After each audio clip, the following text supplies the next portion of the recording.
much for joining us. Our big story right now on 12 News at 6.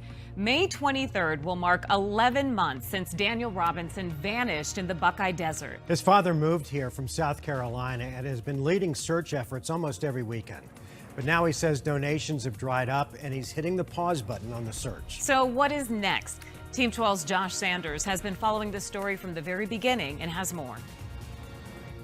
Sometimes your body want to say, I can't do it no more. But my mind say, I got to keep going. Nearly every weekend for the last 10 months, David Robinson has been here, searching the Buckeye Desert with volunteers, hundreds showing up to look for his son, Daniel. 10 months is a long time. Every day is that same thing over and over again. Daniel's still out there missing. He's organized hundreds of search groups, using drones and other technology to canvass miles of desert terrain around the crash site of Daniel's 2017 Blue Jeep Renegade. Daniel's clothing found inside out, boots and socks, wallet and laptop. No blood, no signs of injury, no signs of Daniel. He hired a private investigator and collision expert. After the airbags came out, somebody turned that ignition over at least 46 more times. David's teams even found human remains, but not Daniel's. Funding generated through a GoFundMe account. More than $250,000 raised through thousands of donors. Everybody made that possible for me to remain here. Started off with roughly 200 people coming out there on weeks to go out there and search with me. That number has dramatically dropped. I'd be lucky if I get 20. But that funding has now run dry, leading David to temporarily pause the desert searches. The stress of the demands of trying to get the forensics work done on the vehicles and the clothing and everything else. Then I had to take away some of the equipment that's very vital and crucial. Buckeye police do not have evidence pointing to foul play. Despite pausing the searches, David remains determined to find his son and help others with missing loved ones. He's in the early stages of establishing a foundation in Daniel's name to support other families with similar stories. It's a non-stop deal for me. I want to make sure that the same thing that I have gone through don't happen to another family. So if I can help it. Josh Sanders, 12 News.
When the lights and camera turn off, I will be here. When the interest and conversation fade, I will be here.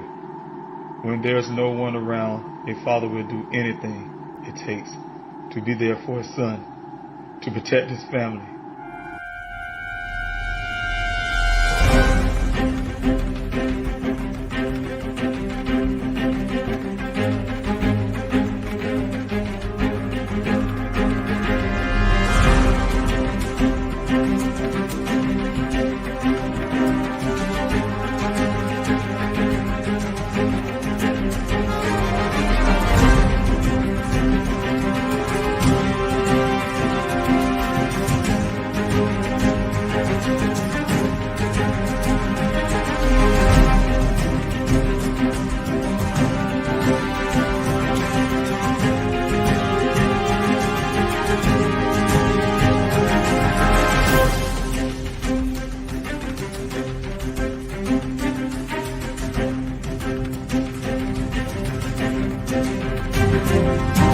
Daniel Robinson went missing 4 months ago. This is the last photo his family has of him. He's a 24-year-old geologist, last seen leaving his job site in Buckeye, Arizona. As the Gabby Petito homicide case garners national attention, another young person has been missing for nearly 3 months, and his family is desperate to find him. 24-year-old Daniel Robinson, a geologist, was last seen on the morning of June 23rd, leaving his work site in the desert of Buckeye, Arizona. David Robinson had only one thought on his mind as he drove the nearly 1,800 miles from his South Carolina home to Phoenix. I had to find my son. And I'm still searching for him. Thank you all for coming in this evening's Q&A Primetime. My name is David Robinson. I'm the father of geologist Daniel Robinson. My son, Daniel, a geologist, went missing on June the 23rd in the Sonoran Desert of Buckeye, Arizona. My son, very intelligent, very have high dreams and aspirations, decided to come out to Phoenix, Arizona to pursue his career, to make Arizona great. And he wanted to continue to do so by, like I said, traveling and also being able to do some things for himself as well as others. On June 23rd, my son was assigned to go to 2 well sites on June 23rd last year. He works for a company called Matrix New World, also called Matrix Southwest Groundwater. His assignment was to go out and check 2 wells that day. On June 23rd, he went to one. Roughly around 7 o'clock that morning, and then he ended up eventually calling for directions to the second well site to a worker from a company called Weber. He called that representative from Weber to get those directions. The worker from Weber said that Daniel did call him and give him to get directions. Once he got directions to the location, that worker said that he and Daniel exchanged a small conversation at the gate. My son and they got in their vehicles. My son followed him into that desert. They drove 1 mile west into that desert, and then they drove another 2 miles at a T-junction, 2 miles north, and to get to that well site.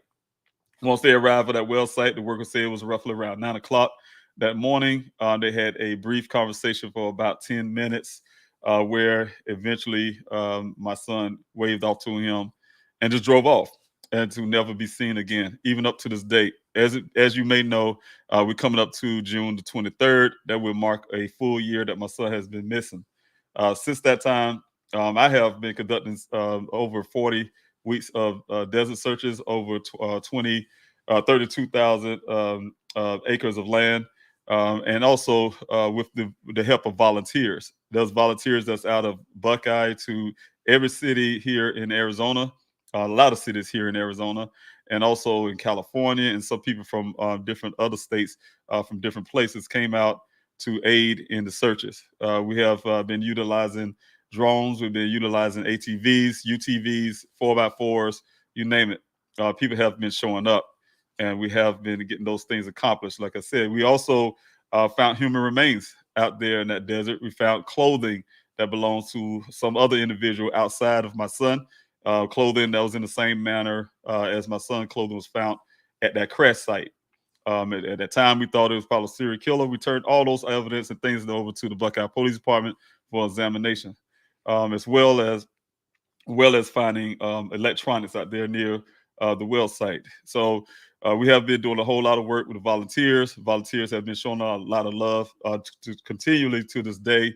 I do get a lot of love and support from phone calls and text messages of the volunteers who show their love. I call them my extended family. I really love everybody who came out, whether it was one day to 30, 40 and more days. You guys have been coming out to the searches, have been supporting through your donations and things like that. Again, there's a lot of citizens from Buckeye itself, but yet one thing I was lacking was the support from the police department in Buckeye, Arizona. Outside of that, I have not, though I get so much love support from some of the citizens of Buckeye to say, hey, Mr. Robinson, we're behind you, have you in mind, you and your family. I have yet to this date to get one phone call from the city manager, one phone call from the mayor, one call from vice mayor, all the whole city council of Buckeye. And not one time had they reached out to me to even say, hey, I'm sorry that happened to your son, and we're doing the best we can. Nothing to this date. No matter if when I went to the city council meeting to let them know, which they should know if you're a mayor, your city manager, you know exactly what's happening to your cities. You know if someone is out there is finding human remains in what I call is a big crime scene out there in that desert. They're finding human remains, and you haven't have the common decency just to say thank you for making this city of ours safer. Thank you for bringing some answers to some of these cases that may be cold cases, and we have yet to find these remains. But yet the searches for Daniel Robinson has produced those human remains. So again, there was some big things happening since I've been here in Arizona. I can say, through God's blessing this year, just recently was able to go out to some of these, like I say, city councils. I got different kind of reception from the city council that I got out of Buckeye. I went to the city council of Phoenix, got a great reception of that. Even had a councilman to try to help me off the stand there, and wasn't able to because of the rules, but he did follow up after that to be, to try to help me as much as he can. And also, we'll be there on the 25th to the event, A Day of Remembrance. You see the guys, you see it down on the bottom of the screen, Day of Remembrance on June 25th, 2022 at 6:30. It'll be 6:30 to 10 p.m. Great event for those who have missing loved ones to be able to showcase and highlight their story, because some people just don't have that avenue to get their voice out there. So we'll do a real good service to all the cities here in Arizona and all abroad of family members, because this is just one of the states with a high number of missing person cases. We want to make sure we get as many people as we can to be able to come out and tell their stories. We have all kind of communities, from the Native American, the indigenous people, as well as people here in Phoenix, people in probably in Buckeye as well. All the surrounding cities will be highlighting and talking about their loved ones' cases. Also, like I said, I was able to talk to the councilman of the city of Phoenix that will be coming out, as well as some other people that will be coming out to these searches. I do have Mayor Woods from the Tempe Police Department. From Tempe will be coming out to the 25th event as well. I'm really grateful to have some of these politicians, and also as well as some of the police departments from Tempe to Phoenix. And also we want to give a lot of thanks to the Sheriff of Zone, who's out there helping as well. So I thank everybody who's stepping in at this point and say, hey, look, you know what? They see a need. My son case has been, look at this thing. You see the scene behind me. There's something I've been saying from day one. As a father, of course, people would say that, hey, you look, Mr. Robinson, you're biased. I should be biased. He's my son. He's my son. I know my son. I know I know him since birth. I'm not a man who haven't been in my son's life. I've been in his life since he come out of his mother's womb. I've been there, as well as the rest of his siblings have been there. His mother is suffering at home. His siblings is suffering. His family is suffering. His friends. So I'm standing here. I just so happen to be in the gap for my entire family. So when I look at this scene firsthand, I have to see something different. I have to see the possibility of a crime. I have to defend the integrity that it is a possibility of crime. And I have to make sure that the police department look at it and make sure a crime didn't happen, not just to look at it and assume. Again, as the assumptions always is that I will be fighting against as well, is the assumptions that a lot of police departments would have that a person intended to go missing on their own. Just like my son's case, the first initial thought of the police department was that Daniel decided to go on his own. He's a grown man. If he want to leave, he can. I'm not going to look for him. That's not good enough for me. It took them almost 3 days before an auntie of mine in Philly was able to convince them somehow to borrow one of Phoenix Firebirds. And I want to thank Phoenix for allowing, if the story is true, allowing the Buckeye Police Department to utilize their helicopter to do a search for my son. Of course, that search, according to Buckeye, came up empty-handed. They did search this area, which backs up the rancher's story that the vehicle wasn't there. They didn't find it. They didn't find it almost after they did that first search, that almost 3 days later, after my son was missing. They didn't find it on the second search, which was done almost 2 weeks later after that point, and searched this area with what they call as a Civil Air Patrol. The only thing with that search there, I'm sure if anything was out there, it would have been found. If only I was able to be part of that search. I tried to be part of the search. I asked the detectives be part of the Civil Air Patrol search. They told me didn't allow me to go in the desert with them, and they made sure it didn't happen. They blocked the gate with their vehicle, had one of the Civil Air Patrol guys block his gate, so I wouldn't see what's going on. I wouldn't see what they're doing in the desert. I wouldn't see them doing the search for my son. Of course, I've been to sit there and I waited. I recorded. I did everything I can to assure that they're out there in that search at the length of time they say they were going to do those times. But like I said, that search, according to them, came up empty. The same area this vehicle was seen. They also saying the vehicle wasn't there when they passed by in this ravine. The rancher came along probably around the 16th of July. Was searching for his cattle coming down this ravine here, where his cattle often travel through there just to get to a corral that is south of this location where this vehicle was eventually be found. The cattle wasn't there. Cattle didn't go through. The vehicle wasn't there. He kept on pushing. He came back on July the 19th. Lo and behold, the vehicle's there. He made a statement that he thought it just happened. The vehicle looked so freshly there freshly to him. He didn't see enough dirt on there. He kept explaining how he's a 4th generation cattle rancher. A lot of things out there in the desert. And one thing about the desert, it collects dust. You can imagine it's a dirty place. Collects dust. No, the vehicle was too clean to him. He thought that whatever happened recently. He was out there yelling, and he said for whoever the vehicle belonged to. Then he thought and realized it was the vehicle that he thought he saw on local news. He called the Buckeye Police Department. They asked for the tag number, and lo and behold, indeed, is my son's vehicle. But according to the Buckeye Police Department, everything they stand for right now, it would say, and they kind of double talk. They say, hey, we didn't find anything in that area, but at the same time, they're saying your son's vehicle was there in that area. We just didn't see it. We didn't see it over 2 searches with helicopters, with everything they used, cadaver dogs, to whatever they utilized to say they did search for my son. They did not find us. Like I often say, they didn't find a pink elephant.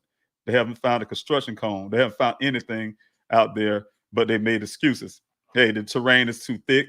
It's too high. But I can assure you, if you guys look at behind me, just like that, the over picture shadow of Daniel standing there, a lot of that brush, if you go out there with me on the 25th, and I hope you guys do, I will take you to this area. You will see that the brush is so low in that area, it's impossible if you are up in the helicopter to not see this vehicle. And as well as the manner that this Buckeye Police Department is bragging about how they're doing a search to convince, I guess, make the family feel really good. So some of those things we're doing right now, like I said, just being a novice, also being volunteers. I want to give a credit to a lot of the volunteers, all the volunteers who came out to the search, worked very hard, diligently to find all these human remains, found human remains here near this crash site, a human skull, and also a cell phone near this area, where the same area again. When the vehicle showed up, the Buckeye Police Department said they did extensive search, over 12 something more hours of searches. They did so much searches they neglected to even tell me, a father who was out on the ground every week out there with volunteers searching for my son. They neglected to tell me for a little over 24 hours. They told me later that the vehicles were found. They told me on the 20th, and then they also turned the vehicle to me on the 20th, threatened me if I didn't get it out of the compound, he would have it towed, and I would have to pay storage fees. So we found things out there in that area. The human skull, they say they did extensive search for my son with cadaver dogs that they borrowed from Maricopa County because they don't have their own.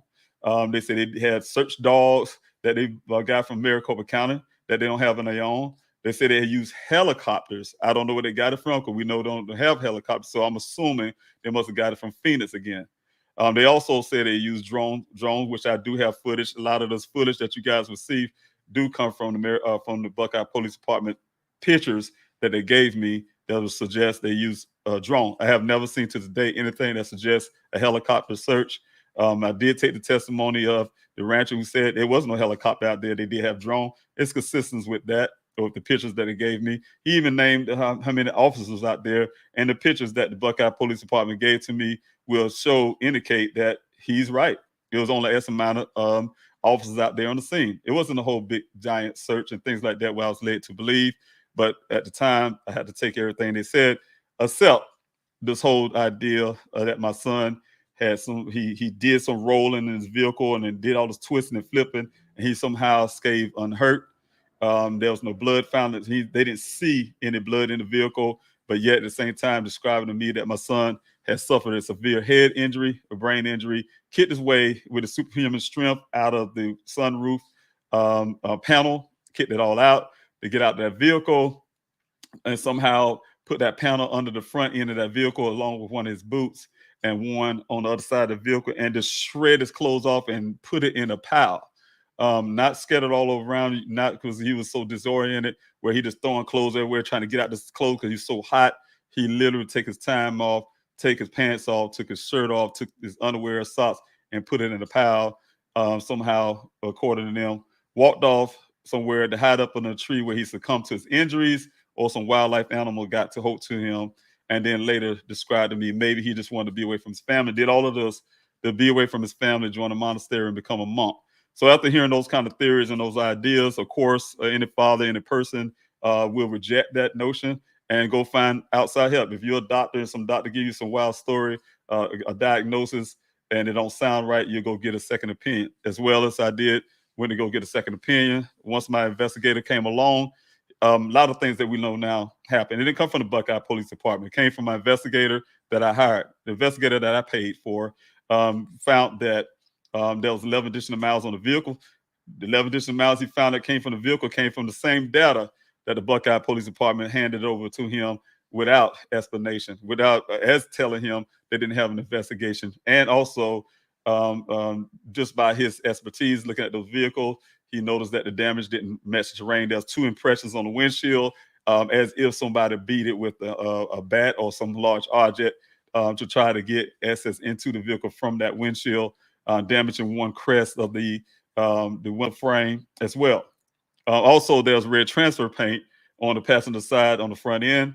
Nothing in that desert is red. I'd searched. I've been out there for, like I said, over 40-some weeks. I have yet to find anything red out there in the desert that a vehicle can come in contact with. They even have the station out there, the power station out there for electricity, and those anything there, they'll have any red poles to nothing that is red out there where that vehicle could have came in contact with something red. So something, whether it's a vehicle, whether it's a pole, whether it's something that vehicle came in contact with, and it didn't happen in the desert. To back his theory up that maybe this vehicle has been planted there, we did have the infotainment system removed from that vehicle and sent out to California for analysis. Once he came back with those information, he could put a lot of things together. The first initial crash happened around 1 o'clock that day. He's seen the vehicle being cranked over, or attempted to be cranked at least over 4 to 6 times after the first initial crash, airbag crash. Like I said, the damage wasn't consistent with the crash, and also he did measurements to see the acceleration before the first initial crash had to be around 30-some miles per hour, and that was impossible to do in this area. It was enough room coming over that ridge into that ravine, even going on the flat land of it. There was enough space, and we tried it. He tried it. I tried it as well. We have literally physically been out there to search, do these things to test and see if we can even get up with these lightweight vehicles designed for that kind of terrain, up and down, bouncing and moving around, because you would not be able to drive that vehicle here like you would on the street. It wouldn't be a smooth ride. Your feet would be coming off the accelerator and everything else, off the brakes, because if you're going that fast or trying to attempt to go that fast, you'd be bouncing all over the place. And I can tell you that from experience. So it was impossible for him to get that speed up there in that terrain before that vehicle go down that ravine to crash at the bottom. Yes, the vehicle did crash at the bottom. Either somebody push it down there or roll it down there. It did crash after the fact that it had been crashed around 1 o'clock that day on June the 23rd. Like I said, the vehicle, what happened with that vehicle from that point on, from July the 19th, we just don't know. Only thing we do know, according to the rancher and according to Buckeye's their own searches, the vehicle wasn't there. So that's very clear. I don't want nobody to get misconstrued and think the vehicle was there. Now, to bolster their own story, because they want this vehicle here so bad to be there for almost 30 days, and they want to relinquish their own search, make themselves look bad, and say, hey, we just didn't see it. We didn't do the search good enough to find it there. But it was there. The way they wanted to keep that, they wanted to dispute. There's all the evidence that my investigator found. There's more things to that. What he found was reluctant at first to return those things over to them because of the fact the Buckeye said they didn't have a case, because of the fact they told me they had exhausted all the leads, myself and also the local news stations. They exhausted all their leads. They put it on their Facebook page, which they finally deleted that once I started speaking on it. They actually also, like I said, gave everything over to me, indicating with marked for safekeeping, indicating they weren't looking for anything. Hey, look, here you go. Daniel gonna come back and grab his things with a head injury, with they believe he had. He's not an endangered person. Here his things. He's gonna come back and grab his things. We just keeping it for you, holding it for you for safekeeping. That's unacceptable. That was unacceptable to me. I needed something done. I'm glad. One thing for sure. Now, in hindsight, I do have those items, and I will have those things forensically tested because there was no forensics done on the scene. That is very indicative to me that they weren't taking my son's case seriously. No case, they didn't take it seriously, and they didn't suspect, just like they said at the beginning, that a possible foul play happened. They weren't looking for it. Wasn't looking for it. Only thing they was looking for is the thing to say, hey, I'm gonna stand on my ground. Your son wrecked the vehicle. He had a severe head injury. He's coming back home in a day. Take your son's things.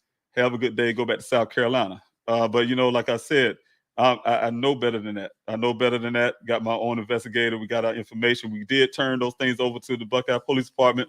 Once we did, even the sock that was found near the well site that matched my son's sock that was in their evidence bag or their bags marked for safekeeping that they collected from the scene. We found that weeks later out there in the desert, and turned all the things over, those information to them. And when that happened, they shut down. Not only shut down, they didn't even help me in the searches. I have not have one day the Buckeye Police Department came on their own to help me in my searches from all those 40-some weeks of searches.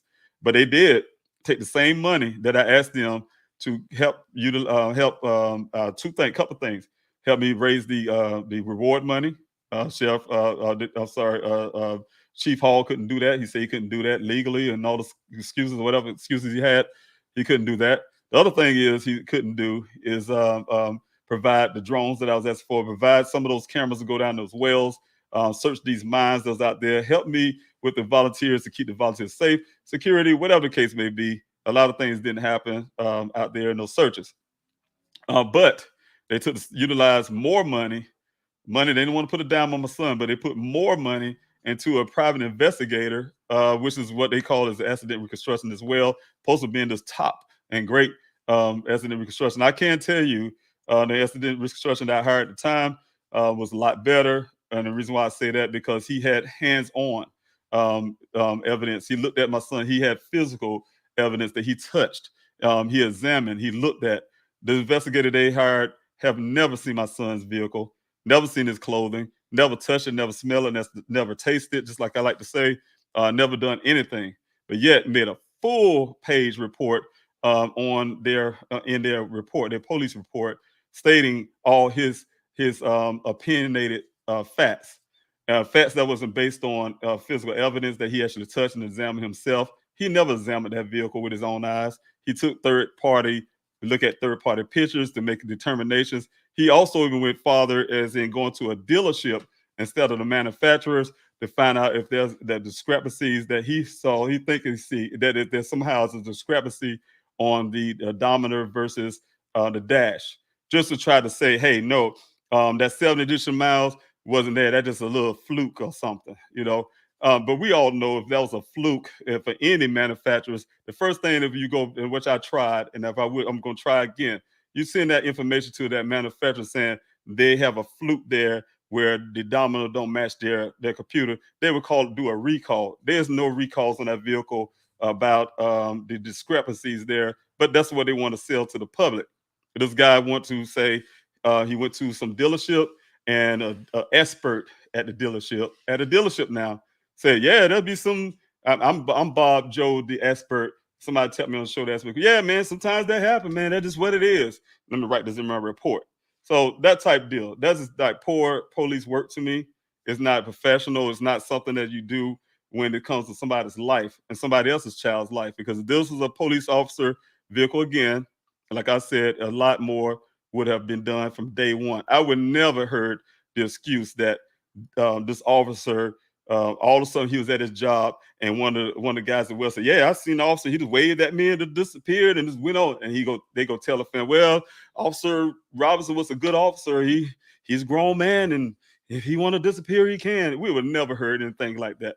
We would have seen the officer vehicle turn on the side here in this ravine. Almost 30 days later, with all his uniform sitting on that ground that way, you know what would have happened in this country. Every Blue Lives Matter shirt and T-shirt, everything, everybody from all over this country would have been heavily. Even the mayor of Buckeye, I'm sure, and the city council would have been there looking for this officer, because they believe that life means more than my son. And I can come to tell you today that is far from the truth, as like Chief Hall like to utilize on the CNN interview.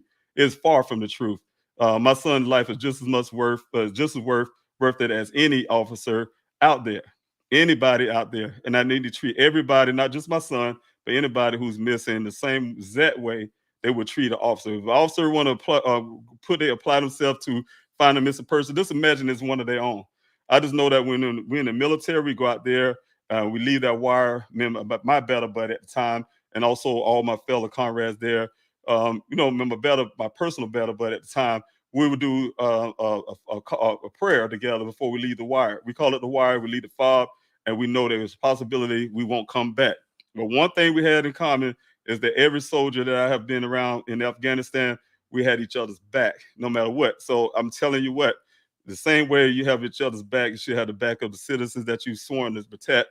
And I think it should always be that way. There should be no type of worrying about money. They found money to do anything. Like I said, they found money to hire a private investigator, but they didn't find money to get my help bolster the tip money, as well as some of the resources I've been asking you guys. You guys have been donating, helping out, utilizing your money. I've been using my own money as well to go out there to find my son, to search for my son. So we've been using our money, and the department haven't been using anything. The tax money that we give them, it's not theirs. It's our money. And we should be able to have those money allocated and used towards missing persons, especially in cities and states like Arizona, California, some of these other states, Alaska, New York. They have high missing person rates. They should have a department within the department to handle all of that and reallocate some of this money to missing person cases and do these cases the correct way. So anyway, I'm here again. That's my spiel. Thank you guys for listening in on that. I'm here to do a Q&A. Again, I just want to make sure you guys remember about the Day of Remembrance. That could be on June 25th. But like I said, we will have some officials there, as well as resources there for the families who have missing persons in their life. Some people just don't know what to do, where to turn, and things like that. So they can come out there and have their flyers, bring their tables, and be able to share their family story. We as a group, and myself as well, families who have missing persons in our life, we can share our stories. We can share our stories, our experience, what we learned, and then those things can help each other. I will definitely be sharing my story with volunteers, with families who have missing people, the things I've done. If, for instance, this right here, this Please Help Find Daniel YouTube channel, to try to keep Daniel's story from becoming a cold case in the media. The public opinion is very strong, and definitely need to make sure Daniel's story stay out there when news organizations like CNN and some of the others have news cycles that moves on to different things depending on what happened today. They need something new, something fresh. One thing I learned is in this journey, I have hundreds. I didn't realize until I sent out invitations to this event. I spoke to hundreds of journalists and reporters. And one thing I do get from a lot of them, not all of them, but a lot of them, is when you reach out to them and say, "What's new? What's new? What's new? What's new? What's new?"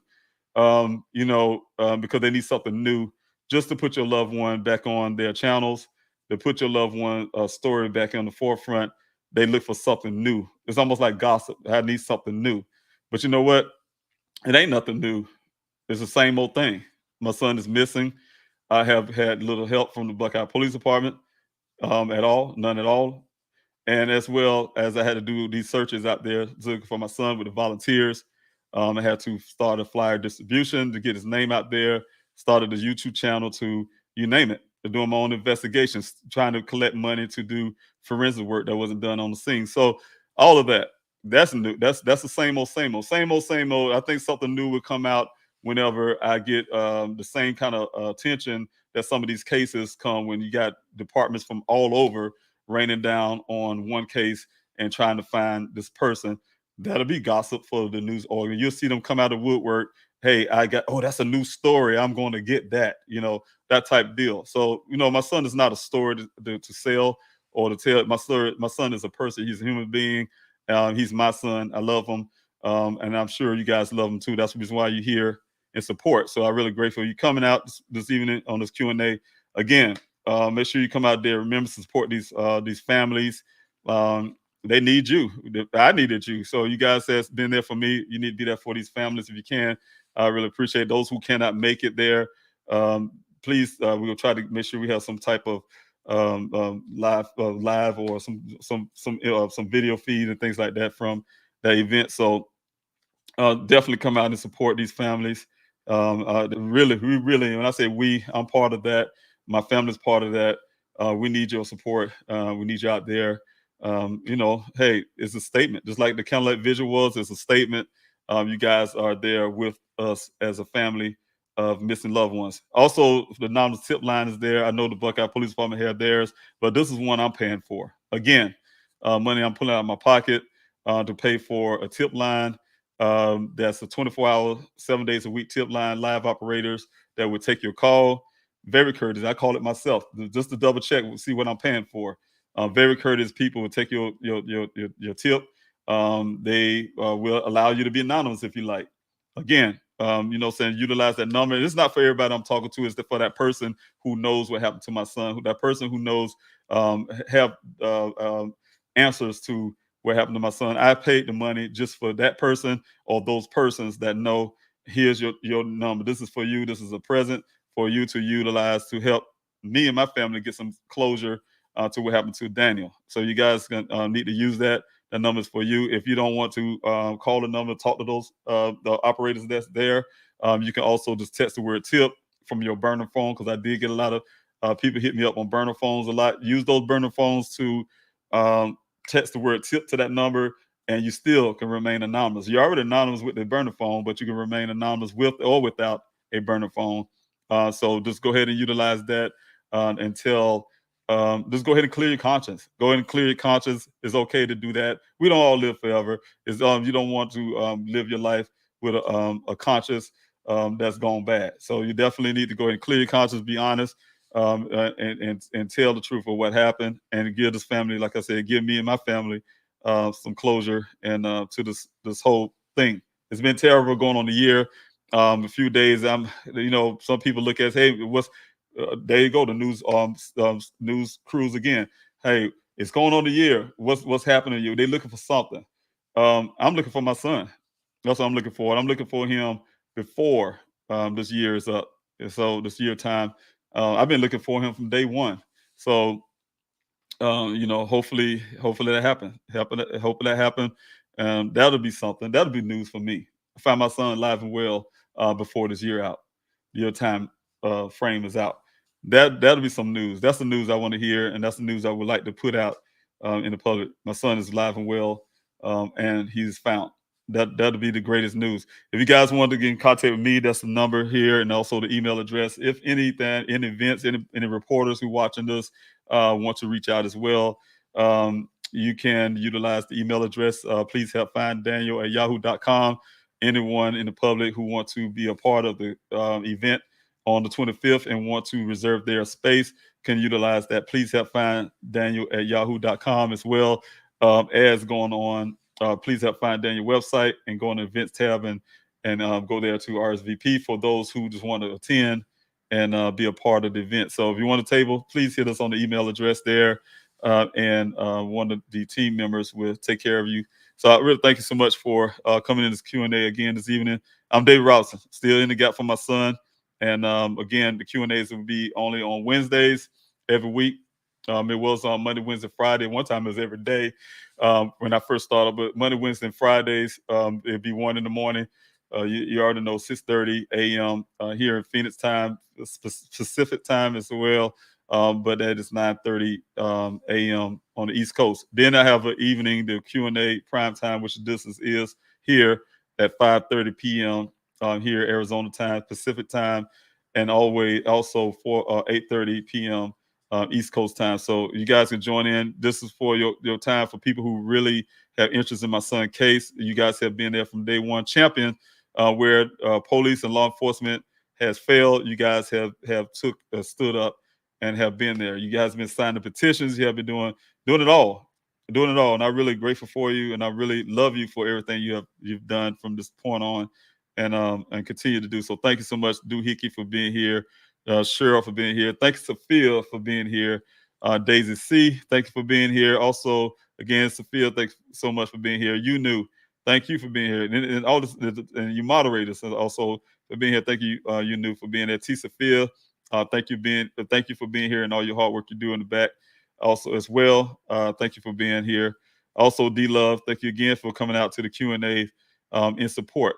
Always being in support, and thank you, you knew, again for. And you all the moderators that's there, my team and all the other moderators who's putting out information in the chats for everybody. Some things that I may not say on the Q&A, y'all check those chats out. They put some information there as well. So help me out there on that front. I just want to make sure one thing clear. I will be having a search on the 25th. I meant to put that out there as well on the same day. The day of remembrance. I will have a search on that day. This specialized search. It'll be a special search on that day. I did have some people reach out to me to help in this efforts. Again, you guys know I paused the searches for various reasons, and one of those was a financial reason, because I'm trying to utilize everything I can. First of all, to remain here in Arizona, and as well as in get the forensics done and keep this flyer distribution going as well, because that's word of mouth is very important, just as much as going out there in the desert search. But I did have some people to come in that want to help as well, working with them in the background, and we'll have the search for that day on the 25th. On that morning, you guys can come out to support that. Go to pleasehelpfinddaniel.com for more information on that, the time and the location. There's a tab there that will tell you. You just click on it and it'll get you there, out there into that desert area. So definitely need your support on that day. There's some areas that I have to search for my son. Some things that bothered my mind from the day that I had to pause the search. And so it's areas that I want to look at, want to search. And that's not all the areas. Of course, I won't be able to do everything unless God bless that you all have a super turnout, and I can and people can be broken off in different groups to do cover these areas. But for right now, whatever those, I wouldn't know how many I actually have on that day, but there are some things already in mind of areas that need to search. I have some ones that will bring in their drones, as well as the UTVs, ATVs that will be helping me get to certain areas. So I'm really grateful for good things that's been happening in the background. Like I said, just being able to talk to some of these law enforcement. And I told you guys before, I'm pro police, and but I'm not pro bad police. I'm not pro bad policing. I will call you out. Just like if I had a Fortune 500 company, I would not let somebody, I don't care, CEO, whoever, somebody doing some things that they're being paid to do, and they're doing the opposite, not doing the job substandard. They had to go. They would be called out, and they would have been. It's the same thing. We got to don't get it mixed up. The police departments work for you. You don't. It's not the other way around. You work for them somehow. So just always keep that in mind for those who have missing loved ones. Definitely. I'm going down to the comment section. If you guys have any questions, please put the word question there, capital letter Q, or something that let me know from the question standpoint that you have a question, because I'm going down kind of quickly, and I'll be able to see your question as I'm coming down if you have those indications. Thank you, Coco Puff, for being here. I'm really grateful Definitely going to look at. I did get that this morning about the Diesel brothers and as well. So I believe I have reached out to them before. That name sounds really familiar. Like I said, I've been reaching out to so many nonprofits that I have lost. Uh, memory of those names. One stuck with the most was the Echo Search because it's been given to me so much, over and over again. Though I already had spoken out to Dave Rader, someone that was part of that Echo Search team. All right. Also, I have 117,250 voices on that petition. Thank you guys for continuing to sign that petition, putting your voice out there. Sign that petition more than once with your multiple email addresses, amplifying your voice. It's very important. I really thank you, Sophia, for putting that up there. Yes, we're going to find some justice for Daniel. I'm going to keep on pushing for justice for my son. You guys want the same thing. We have the same common goal. I have people come to me all the time. Hey, Mr. Roberts, have you seen this? Have you checked this? Have you seen this right now? I'm checking in some things that was given to me. People out there, people like you new here, as well, T. Sophia's and some of the other ones, John Q and the rest of them. You guys, people that's really pushing hard to try to help in one way or another, form of fashion and things like that, to try to help and have their interests and stuff like that. So everybody here, when you sign that petition or put your voice to that petition, yes, you're part of that. You're part of that voice that's the asking for change and asking for help and asking for everything and justice for Daniel, and also asking for the change in some of these laws, change in these laws that's surrounding missing person cases. So, all right. All right, have Toaster 13,000. Thank you for being here in this Q&A prime time. He said, hello, will there be emails or texts going out about the upcoming search? Yes, they are. There are texts and emails. They are going out. As in, you get your name on that list. I'll tell you can go to pleasehelpfinddaniel.com and you can search up other ways to help. You can also go that direction to put your information there, so you can start receiving those alerts and things like that. So, all right, thank you so much, Toaster 13,000, for coming in on this Q&A. Also, there's any more questions, again, just like Toaster 13,000, put some question marks there. You can put the word question in all caps, or you can put the capital letter Q to indicate that you have a question, and I will find them, hopefully not miss them as I'm coming down the comment section. I want to thank everybody who's been giving comments. I see some of your comments.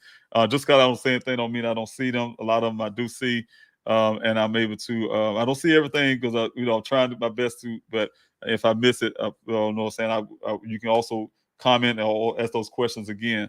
But I can tell you some I do see here, and definitely want to tell you thank you for your comments and your suggestions and things like that. I want to put up what Barry put up here. Thank you so much for moderating everything you do in the background, being part of the team. I really thank you so much. Please join us and share with others. Day of Remembrance. Yes, please share that, you guys.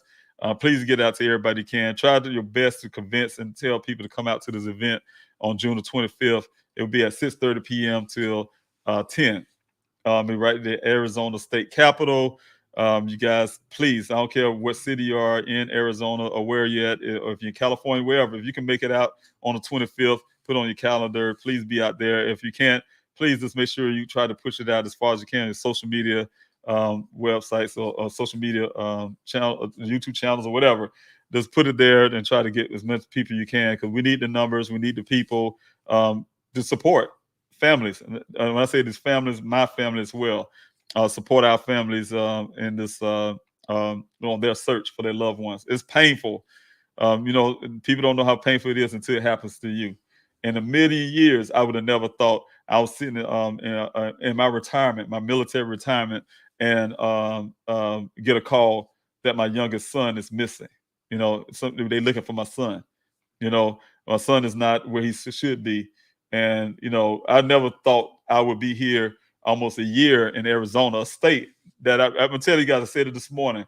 I'm not on vacation in Arizona. This is a state I would not just readily say, hey, this is where I will live. Daniel tried his best to try to get me to come out here and live in Arizona. I laugh because I thought about our conversations about it. But I'm a tropical guy. I love trees. I like to see a lot of trees. I like to be around the ocean. That's my ideal place in life. And to be out here almost a year, it was my choice. Nobody choose these things. These families who have missing persons do not choose to have a missing person in your life. It's a scary moment. It's a hard moment, especially it's a difference when you don't have knowledge of what happened to your loved one. It's not something you can rest in your mind and just be settled with. It's a constant everyday thing because you just don't know. There's a difference between you when you know what happened to your loved one and God forbid you had to put them to rest or whatever the case may be. The difference is when you don't know and your mind had to constantly always wonder. It is a non-ending thing. And then that's why when I talk to families who have missing loved ones for 12, 13, 20 years, and they would have that conversation with me as if their person went missing today or yesterday, because it's the same pain that just goes on forever, and it just don't end. Some people we have to do things in life. Of course, life do not stop, but but also your loved one, the pain of your loved one missing, do not stop either. So it's there. All right, if you guys have any more questions, please put those the word question there, and it's an indication. Thank you, Larnell, for being here, also moderating and being part of the team and everything you do in the background. I really appreciate you, brother. God bless you. If you guys have any questions, please don't hesitate. Ex-Navy Girl 81, thanks so much for being here again on this Q&A. Don't hesitate to ask these questions. And, definitely want to get those answers to your questions and things like that. So make sure you put a capital letter Q there, some question marks or something where I can see it. Again, I want to thank all the law enforcement agencies that's come out now to try to assist in some form of fashion and what I'm doing here for my son. So y'all guys will hear more about that later. I'm really grateful for those, and also the mayor of Tempe, also Mayor Woods for everything he's done in the city of Tempe, as well as the city of Phoenix, the councilman there. Like I said, it's a different feel. I want to go back to that different feel when I went to those council meetings. Phoenix, first of all, man, I mean, just really urgently want to do something. I couldn't even get out the door without them, the officers to the city council panel reaching out to try to find out information they can, anything they can, to try to see whatever they can do on their end. So I want to get that out to Phoenix at first, and also secondly went to Sheriff Zone, the Maricopa County, to be able to sit down with this man and sit down and have a conversation with him as well as his staff, and be able to. And he's sitting there listen to what I have to say. So much for me that means a lot. It may not mean a lot to a lot of people, but for him to actually do that, as well as his staff constantly writing with pens. It was something they were typing, is writing and taking notes and things like that. Show very much interest. Sometimes you can look at people's eyes and you can look at the kind of person they are, and you can tell their intent and what they all about. Like I said, your actions speak louder than words. Like Maya Angelou say, when a person show you who they are, believe them, and you believe them the first time. And the thing is, when I went to the city council meeting in Buckeye, different reception. Stone face, didn't reach out to me at all. Went there the second time, spoke, and still the same way. They didn't make a budge of a difference for the city manager, the city council members, the vice mayor, and the mayor itself, and anybody, the chief of police. None of them have reached out after their meetings and reached out to say anything, any kind of something, any kind of, or offer anything. Period. But the reception I got from the city that has nothing to do with my son case in a sense, met me at the door trying to get out there. Went to Tempe, met me at the door trying to get out there. The police department, Chief Glover and Anderson, and some of the other ones out there meeting you at the door to say something. So that speaks a lot. That speaks a lot of volume, and I really appreciate that from these officers, and also these these council and administrators and mayors who reached out and things like that, and tried to help as well as the mayor of Phoenix as well on that. but that panel and to say something and really show that they really concerned and care. So really, really, really grateful for those folks. And I want to mention that as well. Like I said, again, Mayor Woods will be coming out on the 25th, and so as some of these other officials that will be coming out, as well as the Tempe folks, like I said, will be coming out, and hopefully Phoenix, and also the Sheriff Department. I do have a question here from Ask Navy Girl. Thank you so much for being here again and posing your question here. Posting your question. Your question is, I know you haven't done all the testing, but did anyone see what kind of dirt is on the bottom of Dane's boots? Desert sand or country dirt? You know, I don't know. And like I said, I try to be careful not to say it so much, but I haven't received a full report from my former investigator, the report that I paid for. I don't know what was on the bottom. So I do have those items. Those items are being stored properly with my new. I have a new investigator who would be looking at those kind of things. But you know, the things from that boots and stuff like that, I haven't even examined or been able to look at the clothing that was put from that scene, other than pictures of those clothing. I don't recognize the clothing. My daughter don't recognize clothes. So that's why I said what we see at that scene on this picture behind me is allegedly, is the word I like to use, is Daniel's clothing. We don't know this. We had nobody to verify that this is indeed Daniel's clothing in a pile. Just because he had his wallet there, a wallet there with his IDs and things like that. I don't know. Somebody could have got a wallet and put his IDs in there. I don't know. All I know is nothing had been done to prove and show that these items belong to my son. And so to this date, I don't take that in concrete and say those items are my son. Though the dirt on the bottom of the boots, I do have indication that my son boots, he had boots on because of that worker said his boots was untied. And he noticed nothing else, the kind of color clothes and everything he was wearing, but he noticed the boots was untied, he said, and also looking at his eyes to see if his eyes is dilated. He is that detail of a person, but somehow I can't remember what he was wearing that day. So I don't know if this is Daniel clothing, as in the boots and the dirt, and that is a good idea. If there's any kind of indication of different type of dirt or things like that, those are kind of things you do when you're doing forensics work and you're doing work when you're looking for something. You know, and the indication I've gotten from this department, Buckeye, they wasn't looking for nothing. It's almost that same analogy I used before, you guys. If somebody was to ask me right now and say, David, can you go in that cabinet right there and look for a jar of grape jelly? And I said, yeah, sure. I can go open that cabinet up. I can just look around. Don't touch nothing. Just look around, and it could be a whole bunch of different type jellies in there. It could be some canned goods or whatever the case may be. I can look at it, and I can shut the door and say, nope, I don't see it. And then they can't say I didn't go look. I did go look, but I didn't go thoroughly look. I didn't put no effort into it. I didn't try to go move things around to see. And I can easily say yes. But then that person go right behind me and go move around, which we have been doing. When I say we, the volunteers and myself have been doing in that desert out there, moving around, looking, and then we found human remains. Thank God it's not my son, but unfortunately it belongs to other families out there, and someone, another human person on that ground out there, and we found it. So we looked. We really looked because we had an interest in finding Daniel. We had an interest in finding, and I tell the volunteers all the time, treat it. You see the bones out there, treat it. This is somebody's family member.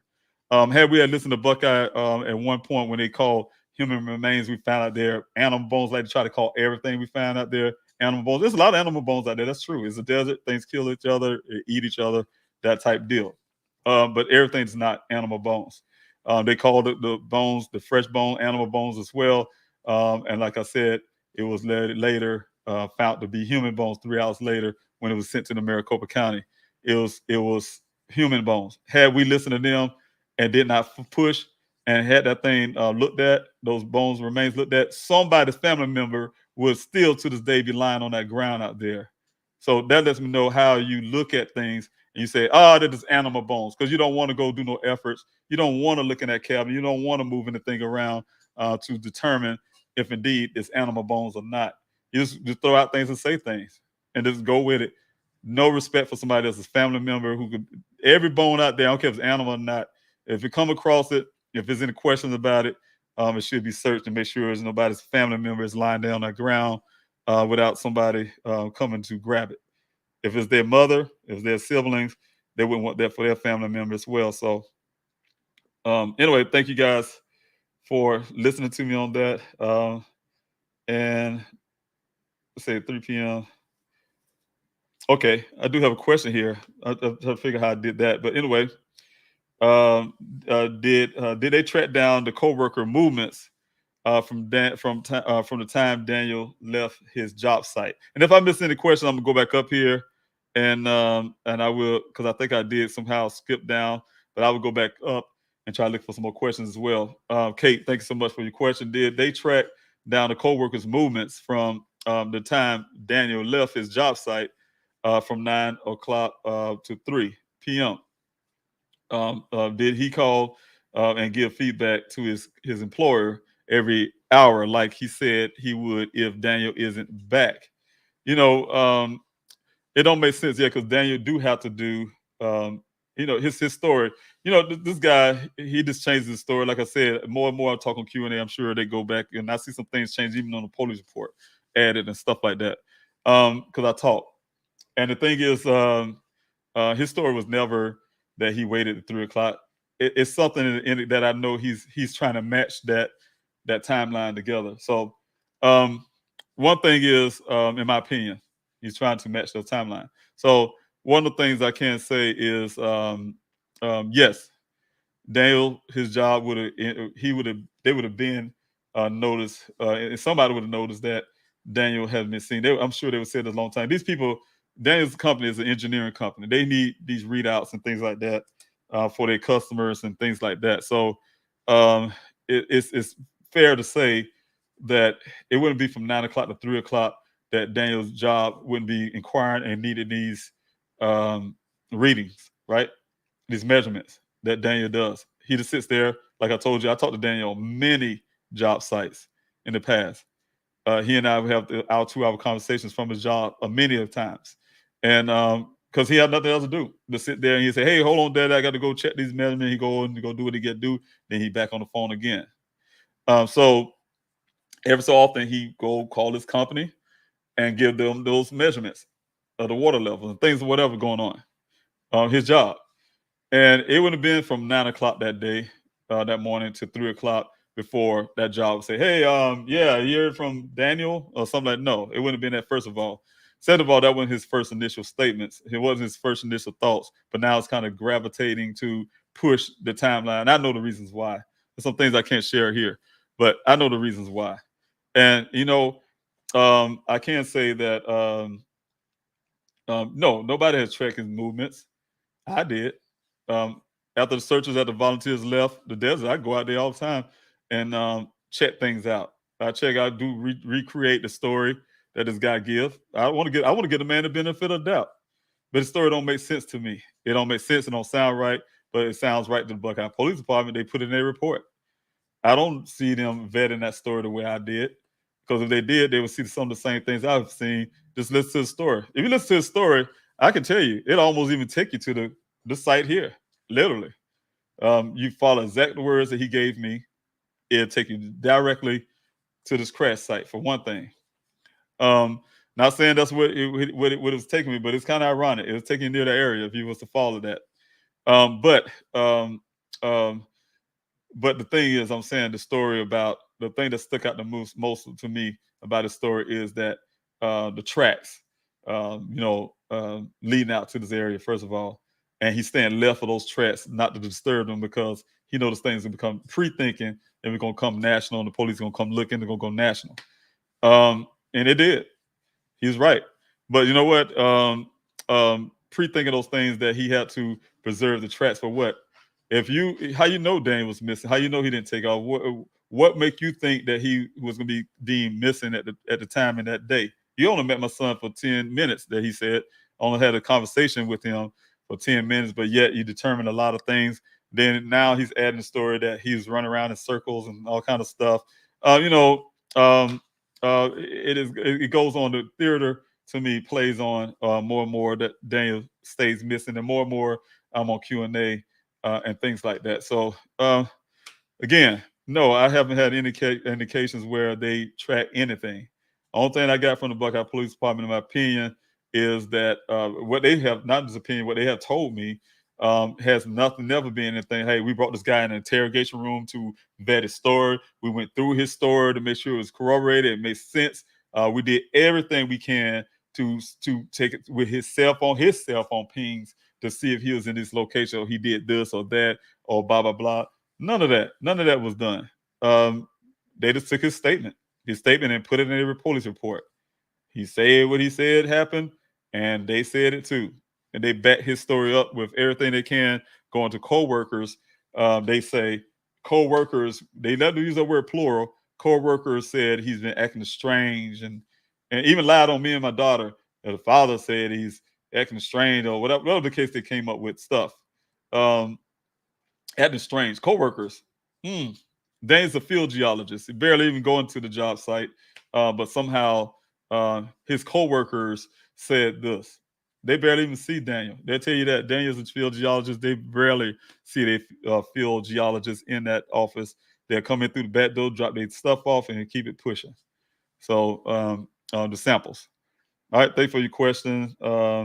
Did he call to give feedback to his employee? I really don't know the ins and out, the total ins and out of that, other than his job he should be doing that, giving that those readings, those measurements and stuff like that. So, all right. I'm see if I can go back here, see if I missed any questions. I did hit a button and it kind of threw me down on the conversation. If I miss your question tonight, you can ask the question again before I get off the Q&A. If not, you can bring them again on the next Q&A.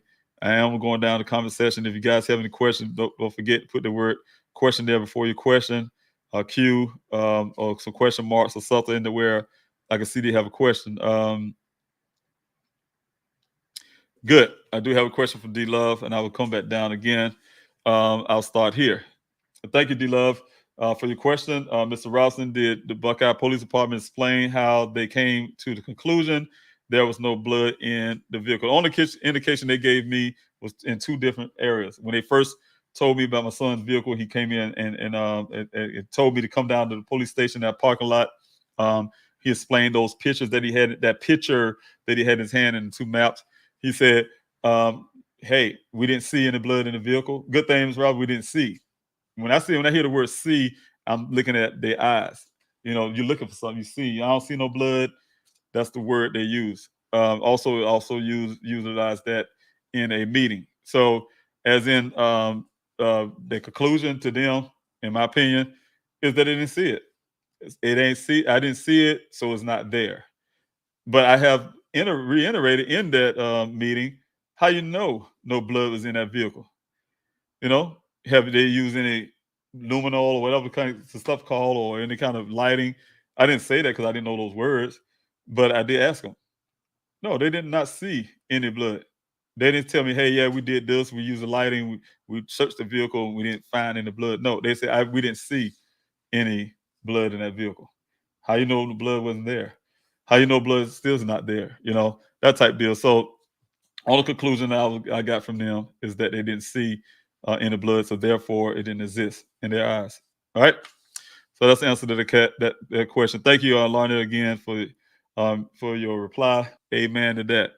All right. Also, you guys, if you have any more questions, I will be coming down looking for those, and would love to answer those questions. I want to have some guests on. If you guys also want to be part of the Q&A, you can do so as well. You know, I did have a guest this morning. We had a little technical difficulties, but she and I were talking again. She will be coming on the show eventually. We'll try to get it down for the Q&A this evening. With my schedule just running around and doing things I had to do today, I have been on a lot of phone calls today. Thank God there's some good things happen out of those. I was unable to really get back in contact with her fast as I really want to try to get things set up for tonight. So we were I try to get her back on in the future, probably the next Q&A or sometime the week. I told her to do a special one for her to be able to put her mother's story out there. That's what this platform is for, to help other families as well as helping Daniel. So, all right. I don't know if it's the same question I have, but I do have one for Ask Navy Girl 81. Thank you so much for being here. I know you haven't I know you haven't done all the tests. Okay, well, I did have this question already. Thank you again for the question. I did find my spot where the questions I kind of got thrown off from. But thank you so much for your question. KDM, thank you so much for your question. Did they track, thank you for being here. Did they track down the co-workers movement from the time Daniel left his job site from 9 a.m. 3 p.m.? Did they call and give feedback to his employer? Did he call and give feedback to the employer every hour, like they said he would if Daniel isn't back? And that's the thing. What I got from the employees, I didn't get into that he was calling and things like that. They did get alert one way or the other. I'm hearing two different stories about that. It's out of from the version of this guy at the website. He said the job called and inquired.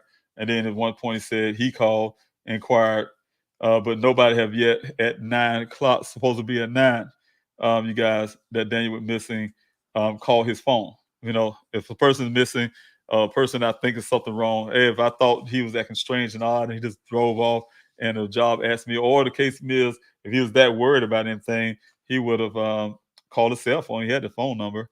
The work job had to as in following this man's tracks and things like that. Like I said, to verify his story, I have yet to find anything that indicate that the department ever did anything. Like I say, check his cell phone pings. They claim they can't get that from Daniel's. Check his cell phone ping and see where he was located. Like you said, see if he really was there in the desert. Where he was, did he move around that desert? We don't know. He could have went 11 miles away somewhere in that desert. When Daniel went missing, we just don't know what happened. So, like I said, no, that's some things I wish I had the powers to do, but the police department has those powers to be able to do that. I cannot go jacking around on somebody and try to get information from them and things like that. So that's their job, and like I said, that's what I'm fighting for law enforcement to do their job properly. So that type deal. All right.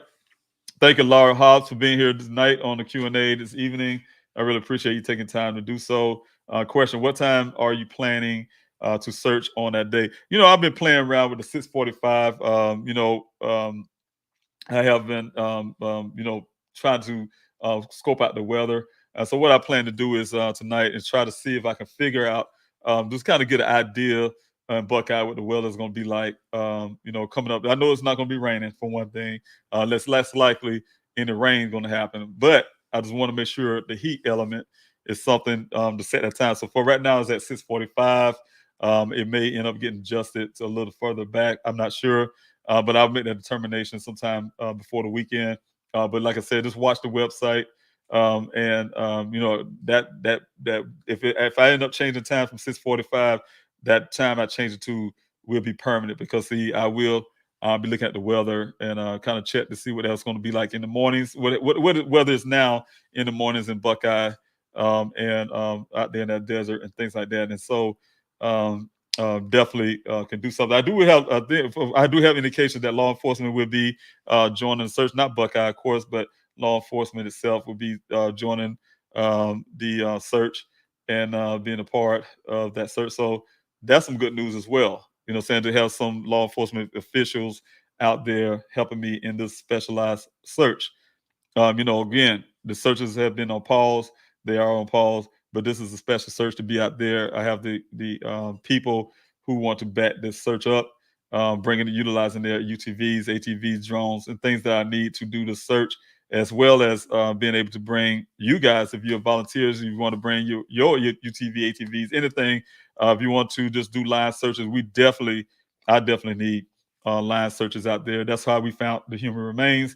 Those are detailed searches, and we definitely need the areas that I definitely need to have line searches. Line searches is very close knit team effort of searching an area. So definitely need you guys out there, and so thanks so much for that. All right, I really appreciate it. I do have you guys, if you can, constantly keep up with the Please Help Find Daniel website for information that you definitely get the information that you have about the searches and things like that. So all right, I want to also thank you, Leanne, for being here this evening. I really appreciate you coming out. And definitely, I'm really happy to see you here, first of all, and being here. You and your husband has been helping out from the day you started. The day you started, you was a volunteer as well, and you came out to help. And also, when you came out, you definitely came out to, I mean, this in a tremendous way. Your husband came out, and as soon as I needed him that day, he came out that audience there. When I had my search coordinator at the time, didn't show up at the search, and we had to cancel. Thought it was going to be canceled, but people showed up. Just your husband did come out and rescue that search, and he's been part of that search ever since that time. And I really thank you guys, and I tell you all the time for your many hard works and the efforts you have been putting in many times, many occasions, getting the searches going and keeping them going as well. Of course, I've been searching out there when before the vehicle was found, but you guys came on once that vehicle was found there. And I really, like I said, you've been there since this year, since the time I had to end up pausing the searches. So definitely, I'll be reaching out to you all in the background and talk to you about some things and concerning those searches. You guys, like I said, I'm very grateful for you. You know how I feel about you. I love you, and I really thank you for all your hard work. Everybody, the whole team that's out there in the searches. I haven't seen some of the team. You guys who's new to the Q&A, there's a lot of people here that come in the Q&A that have been out there in that desert. I mean, we was out there when it's hot. We was out there when it's cold. We have people like Miss Short here and her husband who was working the command center. Her husband was the logistics coordinator who first came on as a logistics coordinator. Once my coordinator had left the search, her husband took over as the search coordinator as well as the logistics coordinator. And so you guys who are unfamiliar with that, definitely, like I said, just want to tell you all, Ms. Short, thank you so much again for all your hard work and everything. And I will be reaching out to you all.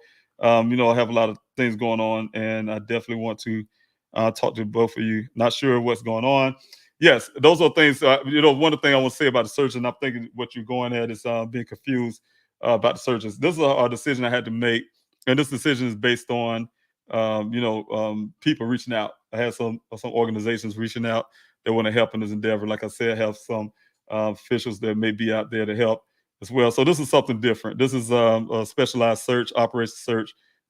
It's not a continuation of the old search in the sense.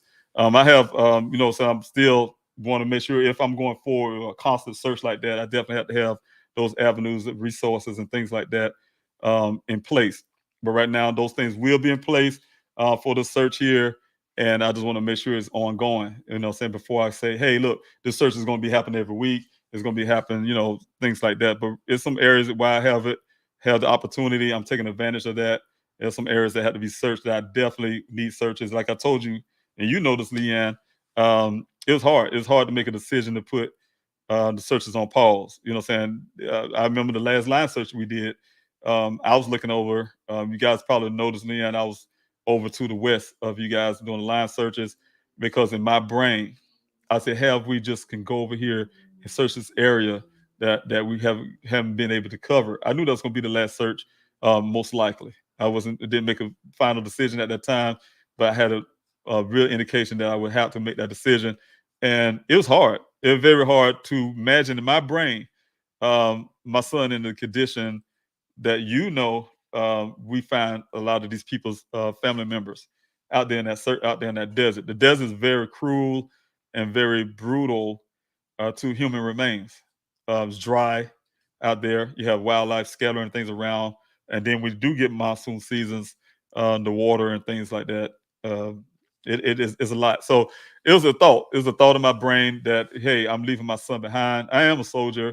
We're soldiers for life. And one thing was instilled in us: you don't leave a fallen comrade. My son is my son, and it's a lot more to me to feel like I'm somehow left my son behind because I had to pause the searches. And like I said, I had you in mind, your husband, all the volunteers there. I see Carolyn in the chats. A lot of my team is they've been out to the searches, and just thank everybody in mind. And I really, like I said, I'm a very responsible person and want to make sure that not only I'm finding my son, but I want to make sure that everybody's safe and when doing so, because I'm not willing to risk anybody outside of that. So thanks so much, Leanne, for reaching out. And like I said, I will be contacting you and your husband in the background. So thank you so much, and I really appreciate you coming out. And good to see your name there. And also as well as Carolyn. Thank you, Carolyn, for being here tonight. Also being at the city council with me. Good things came out of that night, Carolyn, as well. Being out to the city council meeting. You spoke there at the city council meeting at Tempe, and good things came out of it. And I will share those things with you as well in the background. I want to apologize, like I said, to yourself and Leanne. You know how it is, Carolyn. I've been so busy, always getting things constantly back and forth with me. I have sometimes I feel like I don't have time to even think sometimes, but definitely I try to reach out as much as I can to everybody I can when I can. And you understand because you've been there, you've seen some things, and I'm really grateful for that you came out to that city council meeting and spoke on behalf of Daniel Robinson and our family, and as well being there, by my side, as well as like you said with Leanne and Mr. Short and everybody else I can name. You guys have been out there in the desert search by my side, as well as you coming to the city distributions and things like that, and utilizing your time to help as much as you can. I'm really grateful for that. And I just want to make sure I took a time to say that because I want to make sure everybody know out here who's following my son's story and the things. I'm grateful for everybody. I love everybody who's been out there from day one, whether it's day 1, day 2, or day 40 or 400. That you guys are, I'm sorry, not 400, 200, 300. You guys have been out there by my side, searching for my son, been helping me. And, I'll tell you every time, especially on my safety briefings, I love you and I really care about each and every one of you. And I really appreciate everything you have done. I have to go find my son. I have to do that. And there's some things I have to do to make sure and ensure that happens. And so I had to make decisions on things. But I will be talking to you all at the in the background as well. I don't want anybody to feel like I left them behind or that I don't care or things like that, because that's definitely not true. I love everybody. I don't have that kind of thought or feeling in my bone. I love everybody, and I really appreciate everybody. People I don't know here on this Q&A who's been supporting. I look at the numbers of people come in just to listen to me say some of the same things over and over again. I love you too, and I thank you so much for taking your time out and spreading Daniel's story to whatever, volunteer in all kind of ways, and everything you do. At the end of the day, you all have volunteered your time, your services to help me find my son. I'm really grateful for that. Also, Elle, thank you so much for being here this evening, because I see you out a lot as well. You come out to support here, this Q&A. Also help this the algorithm get this channel up to over 1,000 subscribers, and that's big and huge. I hear all the centers and things you can do with YouTube once you get 1,000 subscribers. I have yet to even have time to figure those things out. I do have those things from Grizzly True Crime, Grizzly K from Grizzly True Crime, who did give me a video how to do some other things I can do with this channel. But like I said, time do not allow me to do so. I'm doing so much pulling in different directions. I don't have time to do much of anything. Your question is, you do have a question. You say, hello, David, praying for Daniel and for you. Thank you so much for your prayers. We need those. Your question, any word on the YT elbow and red transfer paint? I guess you're saying the yellow transfer paint and also the red transfer. No. Those are things that's on that vehicle. They had to be forensically searched, checked, or whatever. The FBI would have been a good tool, a good person to come in on this case. They have technology to determine where that red transfer paint came from, to things like that. That's why it's important for them to be in my son's case, being that this vehicle is on federal land, for one thing. That's one thing that we get answers like that from law enforcement who have those equipments and those technologies and things. I don't have it. I can't even afford it. That's why I had to come to you guys and say, hey, you guys, can you please donate and help me start gathering this money up to get this forensic work done? They're gonna look for money. People not gonna say, hey, I'm gonna do this forensic work and for free. These things have to be done. I definitely don't want it done by that department. Like I said again, I feel like they did too much damage to my son's case. I have no confidence that they would do that forensic work correctly. It would come out to match exactly what the narrative was at the beginning, that somehow my son did this to himself. He wanted to be away from his family, join a monastery, become a monk probably, or he had some type of brain injury, and he just did the stuff on his own. They're not looking for anything that may suggest foul play, or if it is foul play, they need to go find the persons who's responsible. They're not looking for that. So that they're giving a person a way out and things like that. That's not going to happen on my watch as a father. So, all right, there we go. El, I'm trying to go back up. I kind of skipped down again, you guys. I don't want to miss anybody's questions, but I'm definitely looking. I see a lot of comments and things like that. Thank you so much, Uni, for putting the tip line up there. Thank you, Barry, for the like, share, and subscribe that you have right here. I'm just gonna throw it up there as well. Like, share, subscribe. That you guys can. If you're new to the channel, please hit the like, share, and subscribe button. I really need that to get the algorithms continue to go. I will try to get more content. I'll be promising more content on this channel. I was unable to do so. I have a lot, like I said, doing a day. I've been wanting to stop and do a TikTok. I want to stop and do a Twitter and things like that. Most time, in late thoughts, it'll be late at night when you guys see me do them long tweets and things like that. This is the hardest time when I do get an hour or two of David time, and then all these things start flowing through my head. It's a lot. So there's a lot. There's most of the time that you have to sit and think. So, all right, please come out and share your loved one's story. Bring a table, bring flyers. Let's circulate your story. A day of remembrance is for everybody who have a missing family member, a missing loved one, and also for the community who wants to support families of missing people. I'll say these people, but we need your help. We need you to come out there to support. We need you to hear our stories. We need you to share our story. We need you to come get our flyers and pass them out to the community, because why y'all think I utilize a lot of resources on flyers and billboards and stuff?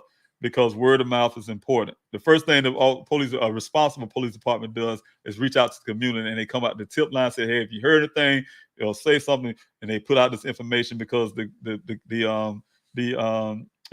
community need to know. And anytime somebody hears something, they can say something. They'll be looking for something. Hey, why are we having an Amber Alert? We need to put this information out really fast.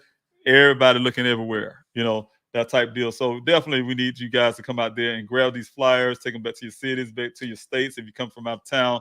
And from myself and all the other family members who bring in their tables along with their flyers and stuff to circulate information about their loved one, please take it back to your cities. Please take it back to your states, your communities, and talk about these missing family members. Because I'm promising you guys, I talked to people since I've been doing this, and nobody ever heard of their loved ones. Sad to say, some of them don't even get local coverage about their loved one. That's between them and the police departments. And we already know sometimes what happens. Not every police department, but it happens in some police department. It's unfortunately happened in the police department that's responsible for my son's case. Nothing get done. Nothing really gets out there. So that's why it's important. Families do have to kind of come out there and step up some, where they have to get these stories out there. And only way they can do that if you guys be receptive and take these flyers from these family members, myself as well, and take them and take them to your communities. And somebody may know something. God forbid it happen to any of your family members. You want the same thing. That's the reason why it's good. It's easy to say things. It's also good to practice it, and that's the reason why I founded a 501c3 in my son's name, in honor of his name, is to try to be able to help other families, as well as the VP here, Barry, helping and getting this foundation going. So thank you so much, you guys. If you come out on the 25th, a day of remembrance, and be a part of this event. Like I said, we have officials there, have some resources there for the families. Want to make sure that, everybody taken care of, and we leave there with information out into the community and stuff. All right. Do you have a question from D Love? Mr. Robinson, did the coworker call Daniel's boss after he saw Daniel drive off? And I don't know if he did. I don't know about his phone record, but I know he didn't call Daniel after he said Daniel drove off. Around at 9 o'clock, 9:10, 9:15 area. He didn't call Daniel phone.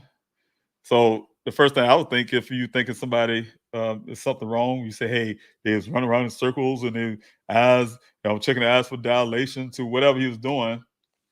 Observing him staring off and all the stuff he was saying, you think it's something wrong, according to what you're giving me. And you said this guy just drove off.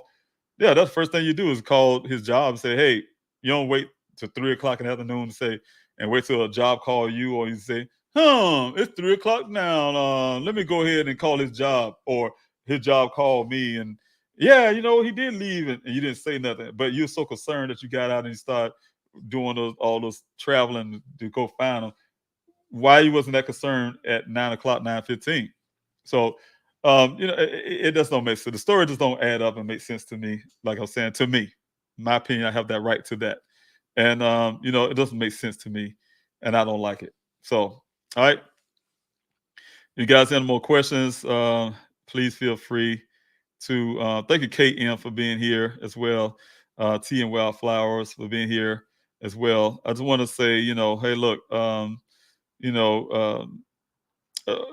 thank you for you guys who just joined in. Please hit that like, share, subscribe button. But thank you so much for being a part and coming in and just listen. Just listening to what I'm saying. It's a so simple thing. Like I said to me when I had talked to Sheriff Zone and also Tempe and as well as Phoenix. It's something different when I don't know if they can do anything or not. All I'm saying is it means a lot to a family when you do have officials actually just even listening. You know what I'm saying? They just sit there and listen to you, what you have to say. You know what I'm saying? And you guys have been coming on here and just listening and things like that. So it's really nice to have that. Thank you, KM. I just want to read your comment. And we'll follow Dan's track. Okay, I guess you were having a conversation there. Okay, I can start off at the top here. You said it seems suspicious. The Corker called his employer as soon as Daniel left and told them in his first phone call that he will call them on an hourly basis to report on Daniel. And go down to second. And we'll follow Daniel's tracks after 3 p.m. Why would he think Daniel was going to be gone all day? I would think he would say, if he's not back in an hour, I'll let you know. But I don't know who he called. But one thing again, I'm going to say, if they felt, or anybody felt that Daniel was missing at 9 o'clock, why didn't they just call his phone? He do have a cell phone. His phone, when I realized my son was missing, trust me, we was blowing his phone up. That phone was ringing all the way into the next day before it finally went dead on the 24th. So the phone was on. They said the phone was found in his vehicle. It was on. It was ringing, buzzing, or whatever he had. If he had on vibrate, whatever. The whole point is, it was ringing. And in other words, the service wasn't turned off. It wasn't on going to voicemail, etc. So the first thing I would like to see on my son's call log would be them calling. Somebody. The last guy that seen him at that site, who thought he was acting suspicious and strange, and he's rolling around in circles that he just started coming out saying now and all this other stuff. Why don't you just call him if you're that concerned? So it is so much, with that. All right. All right. I have a question here from L. Thank you again, L, for being here. Hi, David. Any word on the analyzation of the yellow rich transfer plane? No, not yet. Not yet. And still working on that. And I really appreciate it, L, for you. And I really also thank you for also reaching out on the text messages. I will be responding to your text messages. I didn't see some text messages from you. And thank you for information that you like to give as well. All right. And I do have a question from baby girl AD12. Where were you? Thank you first of all for being here. Were you able to look into getting footage from the bus route Daniel took or the Uber? No, I have not. I did hear that some of these buses itself have cameras on it. Technology is something else. I haven't called a bus since in my younger days, but you know what? Technology changed. I do hear they have some sort of camera footage, I guess, to protect the drivers now. And that's one thing you would think that, you know, you'll think that that's the first thing the police department would be doing if they're tracking. But I'm saying, you know, that's only, and things like that, we're saying that things that's obvious that should have been done. That's only when a person take a case seriously. It's already common sense that we know my son's take. It started from day one again, when you'd assume, and with your own assumptions based on, I guess, when you treat your own child, that a person, you're assuming a person wants to be missing. You know, hey, he's a grown man, he can disappear if he want to. What kind of statement is that? Did Daniel actually say that to you? But you got the family saying something different. But did Daniel say that to you? Did Daniel say it? Did the family say it to you? No. No, nobody said that to you, but you made an assumption that can cost a person's life. You know, I really believe that. The first 24 to 48 hours, they don't go up to no assumptions when they go try to solve a crime. You got a whole show called The First 48, and the first thing them detectives do everything they can to try to solve it. Hey, get a call, hey, somebody dead on the ground or they died in the hospital. The first thing they do is try to go through everything they can to try to find out who did this and what happened. All right, of course, they got information to know that something did happen, of course, because the person either dead or dying at the hospital. Okay, that's common sense, yes. They do have knowing that something bad. That's a different scenario when they know something happened to a person. But also, does a family member know when something happened to a person? I know that my son don't do things like that. I know his pattern has been broken. That is the same evidence of something that we know happened based on, they don't know. They can't go by circumstantial, like, hey, we're just assuming that Daniel did this. No, but you know the family know that he broke a pattern. He won't go somewhere without calling his family. So you should take it just that way. So, you know, I look at that and I'm like, you know what, it's ridiculous. And I see why there's so many missing people in this country with all this technology. Like I said on the Twitter feed that I have, they went out and found Osama bin Laden out there in another country, but they can't find missing loved ones here in this country. With all the technology and things that they use to find somebody in somebody else's country, they cannot do that here. That's ridiculous. I said I don't think it's user. I don't think it's wrong. Something wrong with technology. It's user error, and it's also apathy. Just don't care. Just don't care. If it costs them money and it's going against their aspirations or things they're trying to do outside of that, people don't. It matter. People matters, but it don't really matter. They really don't until they ask, because when they can pull out funding to go do an operation to go find somebody in another country, but they can't pull out something out their behinds to find another American citizen here in this country. You got to question that. Where's your priorities at? It's like being a deadbeat dad or a deadbeat parent when you are definitely in charge of the welfare of people as citizens, and you go help some go somewhere else, and then don't help your own. So that type deal. So I look at life that way, and it happens all the time. My son's case and everything here is not unique to what happens in this country, but it's hurtful. It's hurtful. Like I said, you'll never know how it feels until it happens, or if, God forbid, if it ever do, unless it happened to you, then you'll know exactly what it feels like to feel betrayed. You know, sometimes and things like that. You know. All right. Here you go, Barry. Thanks so much again for your question. When did Daniel's job notice that Daniel was not on the job that day? And you know, that's a question up in the air for me. I just hear so many different versions of that. Some say right then, because the guy said, hey, he called when Daniel left. He waited for an hour or so, and he got word, like wondering where he went. I went to go look. He told I went to go look for the way he went. Other thing, hey, I got a call from the company inquiring where at. Now I'm hearing, oh, it's a 3:00 thing. And I know the reason why. Like I say, you guys, I wish I could say a lot, but I know the 3:00 thing come from. It's something that's happening investigative wise. And I'm tell you something. You know, I just waiting. I was waiting to be able to say certain things, and then you guys can see where I'm coming from. But you know what? That's just the way things work. But as in your question there, I hear things all over the place in terms of that, when that call came in and who called who. As in to know who to really believe, I do not know who to really believe on that front there. But yeah, I have hearing a lot of different things from out of the coworkers and also the guy at the well site. All right, the worker from the well site. All right, anybody else have any more questions? Please ask your question. I am coming up to the 2-hour mark. I would love to stay on and ask as many questions as I can.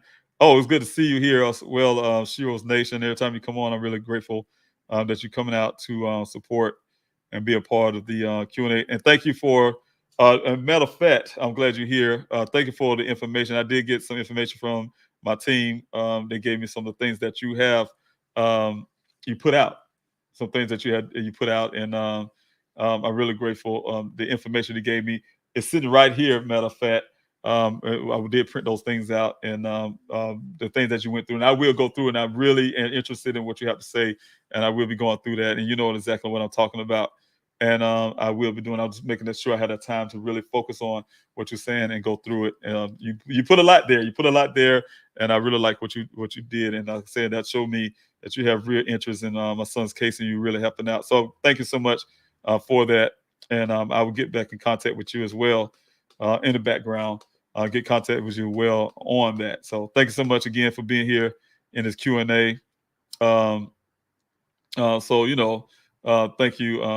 And I want to say something real quick. Well, I'll just leave that alone. But definitely thank you guys for being here as well. So I really appreciate it. You know what I'm saying? So I want to say something that I'm seeing, and sometimes people, none of us experts. I have people out there and researchers, none of us as experts, right?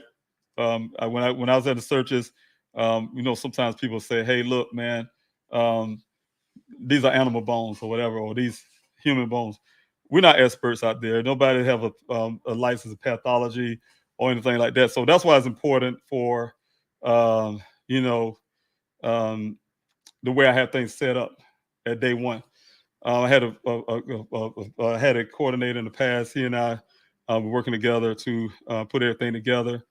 And one of the things I had in my searches is to be able to identify human remains, right?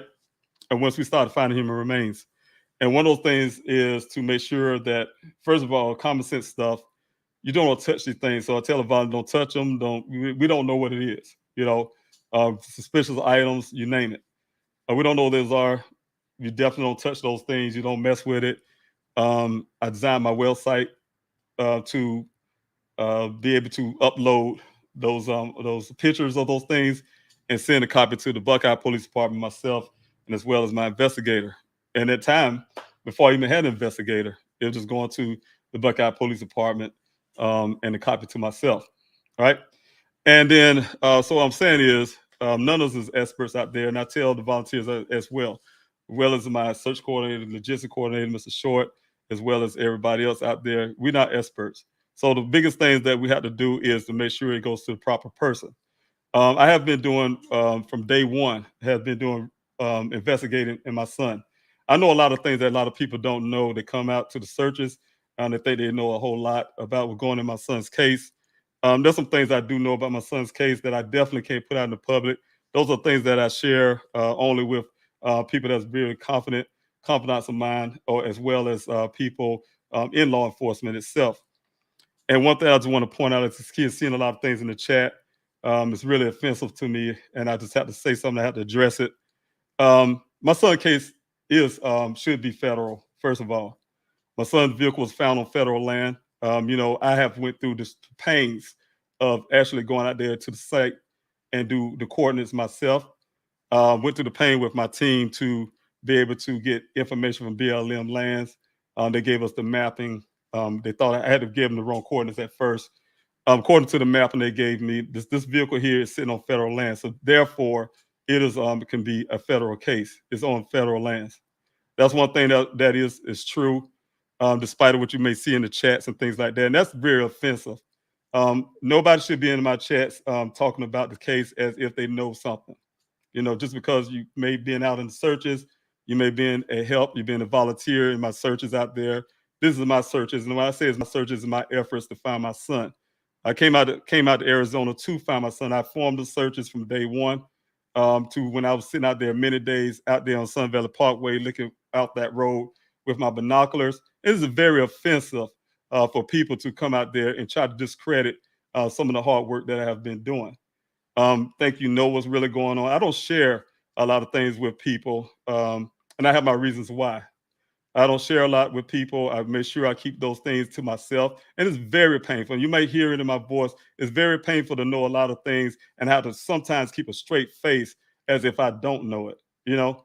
And I had to keep a straight face. And it's offensive to come down my chats and see certain things in that chat that would say otherwise, to try to discredit what I'm saying. Hey, I'm tired of misinformation or things. There's no misinformation coming from my mouth, you know?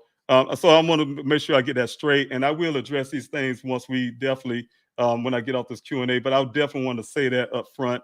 It's very offensive, first of all. I started these searches from day one. I'm thankful for everybody who came out here to the searches to help me find my son. I tell people often how much I love and really care about their efforts to help in my searches for my son. Every bit of everything with everybody, I don't care if they poured water. Everything that people have done means a lot, no matter what they've done in the searches, how many times they came to the searches, know if they come to city distributions, to you name it. Just sitting right here in the order, just listen to me right now. I'm very grateful. You don't know how much pressure it takes to keep a straight face. You don't know how much pressure it takes to know a lot of things that I do know and to continue on to fight for my son, but then have to deal with people. It's hurtful. It's very hurtful. It's very offensive, and I will address those things. So if you see a lot of things in the chats, for instance, things that and you know, and see some things in the chats that would contradict what I have to say, I can tell you I have things to back up everything I say. So so I want you all to know that I do have some capable people who's been working with me. I always tell people all the time I'm very grateful again. And I know there's some very highly intelligent and smart people. I have that in my team now. God bless me with a team of people who got together and came to me and say, hey, look, Mr. Robinson, I recognize you're doing everything by yourself, and I want to help as much as you can. And God bless me with a capable team who helped me to pursue something I've been wanting, a passion that I want to do is to get a foundation off the ground, a foundation that will be running all the searches, that we're doing everything else. And that's what we're gearing to do things. And it has to be done that way so we can help not only my situation for my son that I'm very passionate about. I'm not on vacation. I didn't come to Arizona just to be here for fun. My son is missing. And, you know, I've grown a passion because I am a human being. I have a heart. I have a mind, and I do care, and I love people. I'm a people person, and people that know me know that. And it's hard for me to hear other people's stories and don't want to do something about it. And that's the reason why I've made it a point to do everything I can to try to get a 501c3 in the honor of my son's name and to help other families that don't have to go through the BS and the hard times that I'm going through currently. I'm in pain every day, and pain every day trying to search for my son. And some people take it as a joke. Some people take it, say all kind of things and have all kind of critical thoughts about me or whatever they want to say and do. I don't think I don't see these things. I don't hear these things. But you know what? One thing that's most important than myself and things, my son. And he's had to be found. And I'm gonna do everything I can to find him. And I'm not gonna let anybody come in my way. I promise you, I would not let anybody. When I mean that, I mean it from the bottom of my heart. You would not come in my way of finding my son. You would not stop my efforts to finding my son. You would not do anything because I promise you, I'll roll you over. Nobody will know who I am and where I'm when I get passionate about my children and my family. Nobody comes between that. And I can tell you that right now. And I want to make sure that's clear. And I'm sorry you guys had to hear that, but it's very offensive to be able to try to answer and address questions to the Q&A and talk to you guys who are here to support and as well as have to read some of the stuff that goes on in the chats and things like that. I don't like that. I really don't like that. Sometimes people can do things and without thinking and they just go out and start trying to make themselves presence or something like that. I don't know what the case may be, but they need to go ahead and digress now and move on. move on because it's starting to get irritated. And I know how I am as a person. I only can take but so much when it comes to people trying to disrupt and do things. So I definitely, guys, thank you guys for coming on this evening on the Q&A. And I do have to address that. And I will tell you to please remember to like, share, and subscribe to the channel. I apologize, you guys, to hear certain things, but I'm telling you, I am very passionate to find my son. I would not be here the way I am.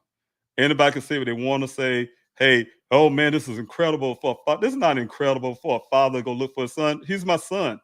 I mean, what else am I supposed to do? What else anybody's supposed to do when you have a missing loved one, your missing child, missing mother? You saw Sherry this morning. Have a missing mother, did everything she can for years.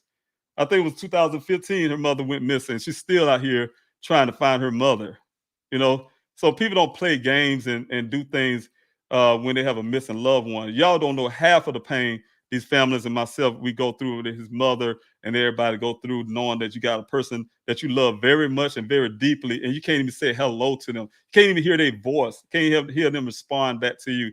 That stuff is hard. It's very hard. And I don't have time for games. I don't have time for all that kind of stuff. And I will address certain things. So you guys see me a little uptight. Yes, I did get really uptight. And really uptight. I don't play games. I'm a grown man. I'm here handling the business, taking care of my son, taking care of my family. And I'm really grateful. And I tell you from the bottom of my heart, I love each and every last one of you that definitely come out and do things and try to help me.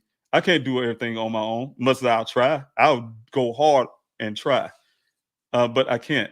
And then when you guys come out and help me everywhere you can, that means a lot to me. And I'll never forget it. When I find my son, he would hear about it. I'll never forget the things that people have done for me and my family from day one, 2 day, whatever day, for me and my family. And I want you guys to always get that deep in your head. I do care, and I'm grateful for everything that everybody do. Choose wisely. Thanks so much for being here. Thanks for your question. Hi, David. How often are you being updated by police with new information related to the case? None at all. If I don't call those people, they will not call me. I called detective the other day. He called me. He did eventually call me 2 days later, a day or two later. But they wouldn't reach out just unless they need something. Hey, I need something. Other than that, I don't hear any update. That's the reason why you guys, I'm kind of left on in the dark of a lot of things. So you'll think, like I said, as example is, people show who they are. The city council, the department, the police department there in Buckeye is headed by the city manager there. New city manager at that. They ain't calling me. Matter of fact, I'm thinking I found out now they're making the chief of police, the one that got suspended and all this stuff ahead. They trying to put him into that city manager area. So give him an extra job or something. Some may call it a raise if you want to call it. But the thing is, they definitely not going to reach out to me unless I reach out to them. So, all right. I just want to tell you guys, thank you again for being here in this Q&A and constantly answer your questions there. I would like to be here to answer your questions, and I will continue to do so. I want to let's put this up there. Thank you for putting it here. Thank you, City of Phoenix, City of Tempe, and Maricopa County for listening to Mr. Robinson, and I really mean that as well. Even law enforcement itself. I don't think I have a family member who law enforcement, a retired detective. I would like to him have been here to help in his efforts, but I have that in the family. I don't say, even though I have scars, physical scars from police brutality growing up, from doing nothing. There's bad cops out there. And I think all cops are bad that don't say anything, don't do anything about the bad cops. You're a bad cop too because you keep your mouth closed. Ain't no such thing. It's almost like a gang code when you go out in the communities and they say, hey, snitches get stitches. Those lame stuff people say out there that criminals have put out there to keep people from telling on them. If you don't want to do time, don't do the crime. But the same thing as the police departments. Keep your mouth, the blue code of silence or whatever you call it. You're a bad cop. If you follow that rule, you're a bad cop too.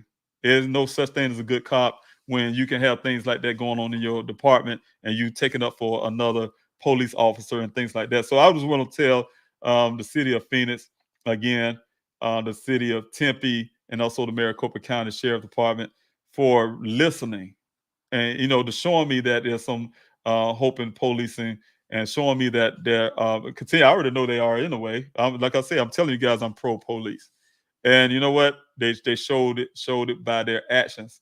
Again, people show you who they are. Buckeye showed me who they are. That's why I don't need them handling my son's case.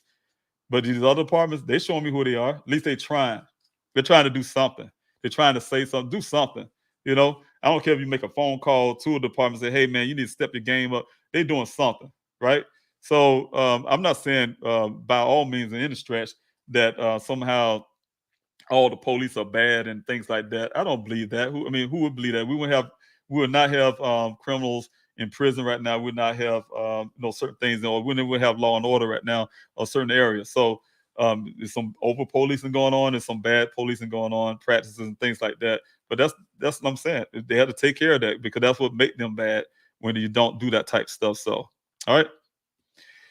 All right, thank you also, D-Love, for your question. Mr. Robinson, is there proof the co-worker saw Daniel that day? Could it be possible he saw Daniel another day? Well, I wouldn't know about any other day other than the fact that, according to that company, Daniel was assigned to those 2 well sites that day. So he was on assignment to go into those well sites. So that's one of the answers I do have when it comes to Daniel having to be out there to that well site. So that would indicate that Daniel somehow was on the way to that well site at least, or was there actually at that well site. So that's it to be seen. Some things, like I say again, that I know in the background that I can't share with the public and things like that. So some things I'm doing. Only thing I need, I don't have some of those arresting powers. I don't have those powers to go in and dig in some areas. I have to do it in a different way, and it takes me a lot longer sometimes to get answers to things I've been wanting to know as well. All right, I'm definitely not getting it from the police department. Okay, Barry, thank you so much again for your question. What made Ken think the day he last saw Daniel would blow up and become a national story? It's beyond me. This guy told me the same story when I met him that day. I set this thing up with Daniel's job. They want to reach out to this guy and his company to arrange to tell me. They said, hey, he's at the well site now, the same well site my son went missing from. Okay, I need to talk to this guy. They set it up for me. I'll probably stand in the same exact spot that my son met him that day when he went missing. I'm telling you about the whole transaction to that. The first thing we did, we got there, called, and said, hey, look, I'm here at the gate. I'm almost there, here at the gate to talk to Ken. Y'all guys know his name now. And, okay, had the indication that he was coming at the gate. He said, I'll be right there, but blah, so on. We waited for a little while at the gate. This pickup truck came up, this white pickup truck came up, and this big heavy set guy got out of the vehicle. And I thought it was Ken. Tried to do myself. No, it's some other guy. Don't know who he was to this day. I still don't know who he is. I'm still trying to figure that out. This guy was acting really suspicious himself. Hey, Bob was trying to get inquired what I wanted to talk to Ken about. Hey, no, I need to talk to him. He's the last man saw my son. This and that. I thought he was coming up to talk to me. He said, well, he's at the back of the well site. Where's this well site? It's about 5-10 miles. He gave me this long thing like it was real far away. I said, well, how long will it take for him to come out there to talk to me? And then he had a little while, he was like, oh, yeah, well, you know what? He started moving some stuff around. His truck was really nasty. Moved some stuff around on the passenger side. Hey, you go in, I can take you to him or something out of other. And I said, no. I look at the 2 ladies I have with me. And I'm like, no, I'm not going to leave these ladies out here on the road. No, he can come to me. All right. Guy got on his phone. He started talking, called Ken. They started talking on the phone. I was kind of standing close short. I told him to hold on. He pulled his truck forward, like so out of earshot for us to hear what he's talking about. They said whatever he had to say. Then he backed his truck back up to me again. And then he said, oh, he said he's going to be on the way. He's going to come. All right. Okay, good. How far is that again? Oh, it's about some miles. It's gonna take a while for him to get here.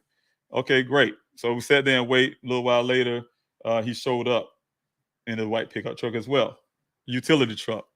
First thing he did when he got out of that truck, he saw me standing there, saw the 2 young ladies at the gate, and he was like, He got a truck and went straight to his utility drawer on the side of his vehicle and stuck his hand in there. You know, I'm a military guy. One of the things we were trained to do is watch hands, and I was watching his hands. My indication was he was reaching for a weapon. I didn't know that for sure. And I was in a non-defensive position to defend myself at the time because of the distance he was. So I had to roll with it. And he stand there as if he was checking me out. I think he saw that I wasn't there as a threat. And we had to start talking. And that's when he gave me the story, asked him about, you know, the whole transaction, make a long story without going verbatim. Had a discussion about, I just want to hear from you what happened that day. I mean, he told the story to the T of what I heard from the Buckeye Police Department that this guy said about my son. Then after a while, you know, I did this tactic that I learned from other reasons, and I'm not going to put too much of that, and befriend the guy, right? Make him feel real comfortable and everything. Hey, yeah, man, if I knew your son's mannerism, I would have known something was wrong. And man, don't beat yourself up, man. It's okay. Don't beat yourself up about it, man. You know, befriending this guy. Then once I did that, of course, it does exactly what it's supposed to do. Make him relax and start talking a little bit more. When he started talking a little bit more, that's when he came out with all the extra things he had to say, with him staying left of the tracks to make sure he didn't disturb them, you know, that type stuff. When he get to the T-junction, he stayed left the track. He noticed that Daniel track was going out west, going to the right instead of going to the left, things like that. He went through the gate and all the stuff I tell you guys. That's when all that came out. The first thing I did once I left this guy meeting, outside of everything, is I asked him, of course, like I said, to back up the story, because I really had suspicions about this Phoenix Firebird, and I'm glad the Phoenix Police Department is really sticking their head in, because I would like to know those answers. And I would ask those direct questions to the Phoenix Police Department. Did this search actually happen with their Firebird helicopter? I want them to tell me in my face, yes, we did utilize our Firebird to give to Buckeye to go look for your son. I want to hear that, because this worker also, when he was befriended with me, said, I asked him about that. Oh, so you was here when the helicopter came searching for my son, and the officers came to the well site to search for my son, because he said he was there at that well site all day that day when they supposed to have did the search. He was there that day when I went to go talk to him. He was doing a project. He said, no, I didn't personally hear or see no helicopter or anybody coming around the well site. I didn't. You there all day, but you didn't see or hear in the desert where it's very quiet and you can hear everything. You can hear a pin drop almost, and you didn't see or hear a helicopter, and you didn't see an officer in your face in front of you looking at the well site asking you questions. I'm sure if there's there. I don't believe the search happened. I really, to this day, still don't believe that. First, there was something they told the family, told us to just make us feel good, just to say, oh, they went out there to search for my son. I think the real search happened the day when I went out there, and that was on July the 9th, was the first search from the Buckeye Police Department. July 9th was the first search that was done with the Civil Air Patrol, because I was there. They didn't know I was going to show up. I came there. I heard a wind of it. I was there before they got there. And yes, they did come. The guys sat there for a couple hours, urinating on the ground, all kind of stuff they were doing in front of the ladies. And finally went out there and would not allow me to go in the gate to see what they really was doing, and that type deal. So, you know, it's a lot of that kind of stuff as well. But as in what made Ken think that I do not know, but that's some of the things that he said. I did report that to the Buckeye Police Department. You do not see that in the report. Like I told you, they're very, very selective to what they put in the report. Anything that would go outside of their theory, their own, whatever they want to believe, their assumptions and stuff, they're not going to put that in the report. That's why you don't see the detailed thing about the rancher. You don't see nothing that I said, but you'll hear a lie about what I said. My son was in love with a woman he didn't know, and all this kind of crazy mumbo jumbo, you know? So that kind of stuff making it into that report. But the truth of things that I'm saying, what I told you guys with the witnesses, I told them at the time, did not make it. The guy at the well site didn't have no witness. It was just him and my son. But they put his statement in that, you know, they put that in that police report, you know, but they didn't put a family member other than a lie about me in their police report. So that makes me wonder about a lot of things.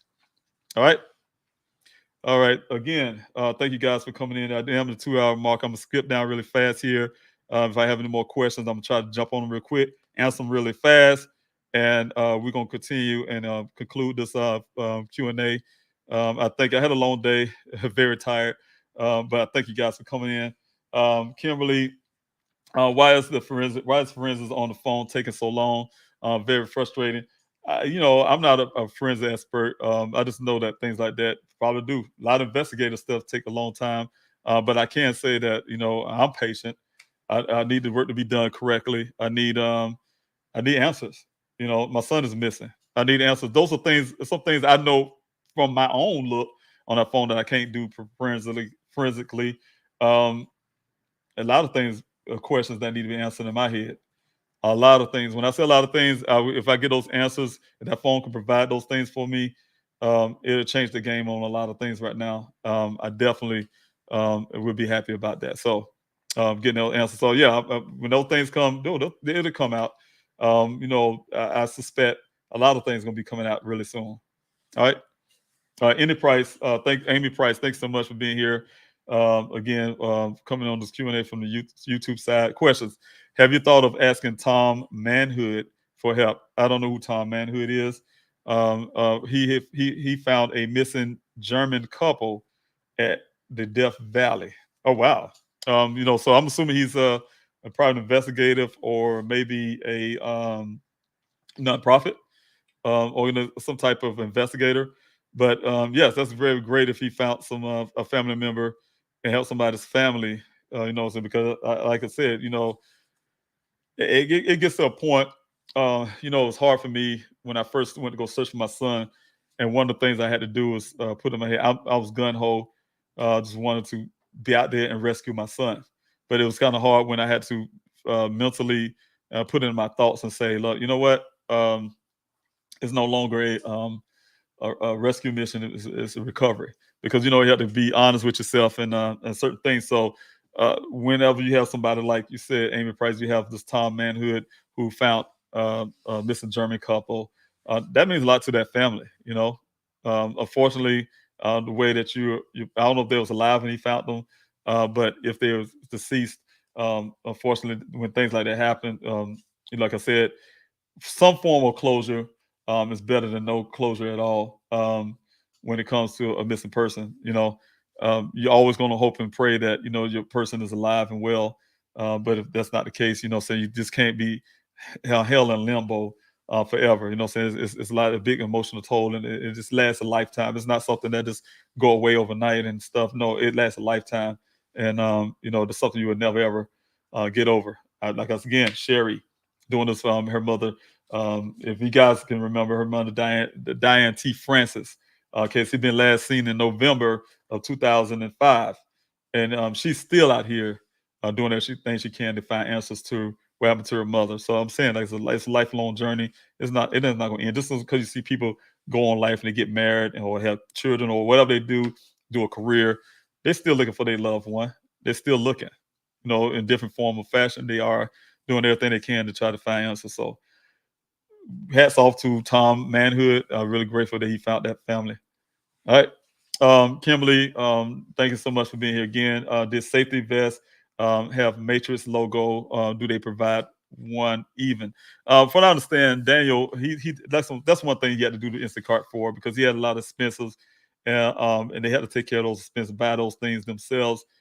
I'm assuming, except for the hard hat that had Matrix New World on it, the hard hat that was found in the vehicle. Outside of that, I think the safety vest may not. It may or may not. I'm not really clear on that. I'm not going to say 100%, but what my understanding would be most likely, and Daniel would have bought that safety vest somewhere else, provided some of those things for himself to do that job. And when he do so, he get a reimbursement from that company, but they're very slow. That's what he was doing the Instacart, from what I understand. So. Yes, I don't know about that. I haven't examined those items. I had a private investigator to do that. Again, like I said, I'm waiting on the final report, and to answer some of those type of questions and things like that. So I haven't personally go in those evidence bags to this day or any time to examine any clothing, see if there's logos on them, or if it's indeed my son's clothing, or whatever the case may be. Because that will is already my son's case already had been very much destroyed by the Buckeye Police Department, and for me to go in there and then do any more damage, as in by handling anything from that scene, other than the cell phone that was just given to me that way, other than on that scene, would be kind of hard, would not be good for me to get him close. I haven't seen that vehicle only twice, for instance. That was when the Buckeye Police Department showed it to me, as well as my private investigator at the time. So only 2 times. And I wasn't even close with the private investigator, but I was the closest I was to that vehicle was 3 feet away with Detective Biffin of the Buckeye Police Department. So, all right. I think I'm running out here. And let's see. All right. So exactly was board. Thank you so much. And all right. Thank you guys. I really appreciate it. Oh, thank you so much for being here, Lakeisha. I haven't seen you in a while. I'm really grateful you coming out. I'm really great to see you, your name there. Definitely all the stuff you do as well. I always like to point it out. I'll be saying this all night with so many people here in the chats that have done a lot, and they're constantly doing things physically, and you name it. You get those flyers out. You're very much champion. When I first built started the city distribution of flyers, you was there. You're there. You put a whole lot of flyers all over Arizona, especially Tempe and some of these areas. You've been putting out those flyers and stuff, and I'll tell people we put out thousands upon thousands of flyers since that thing started. And I'm very proud of that. Saying being able to get Daniel's story out there as much as we have, and to do the flyer distribution. And you also been providing some other things. I'm really grateful for your help as well. And thank you for being here in support.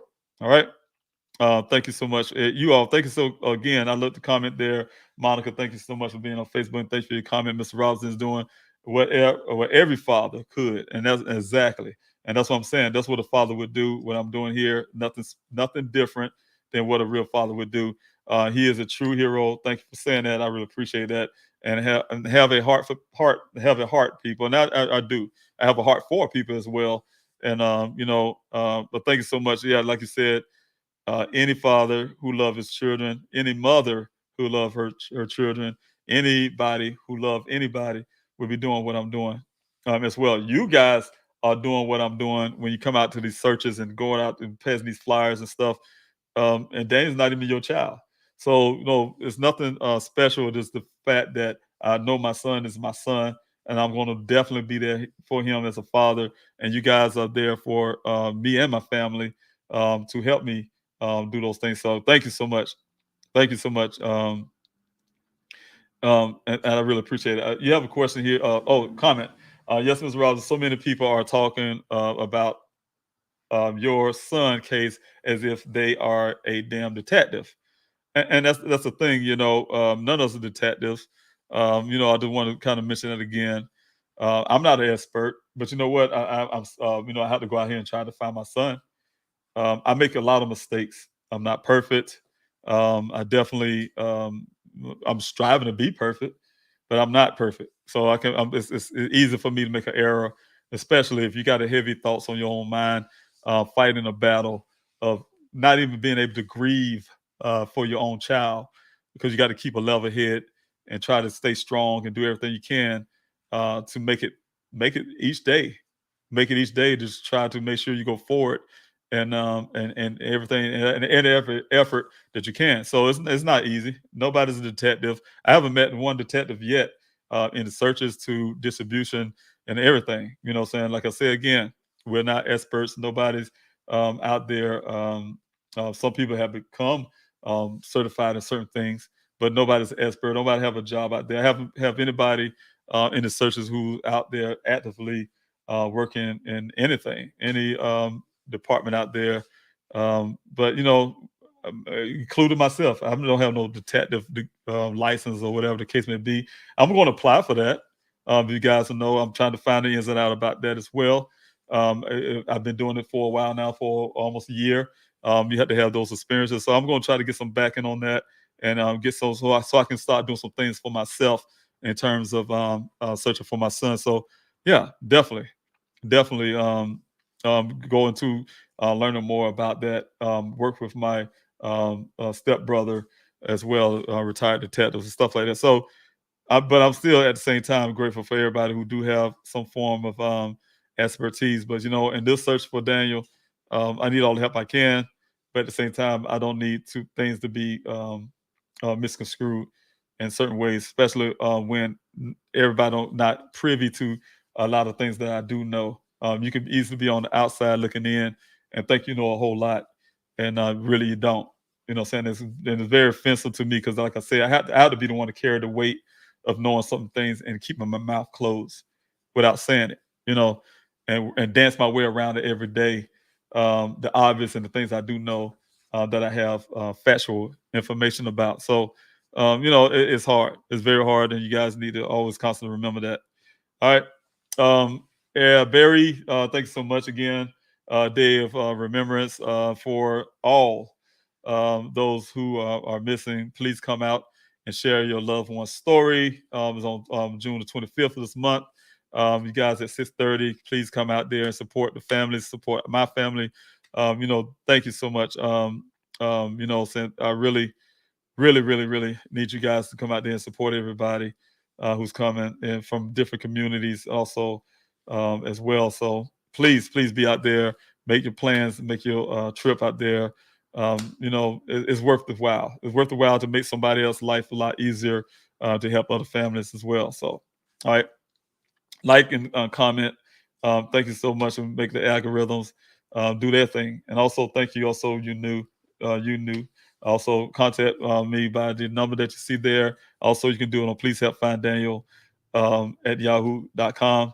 And if you got anything you guys want to say, all right. I try to get off, and I keep saying it all the time, and I know the team what they're saying right now. But I have so many questions, Mr. Robinson. Have you tried to ask Billy Little, the investigator, for some help and advice? These are names I do not know.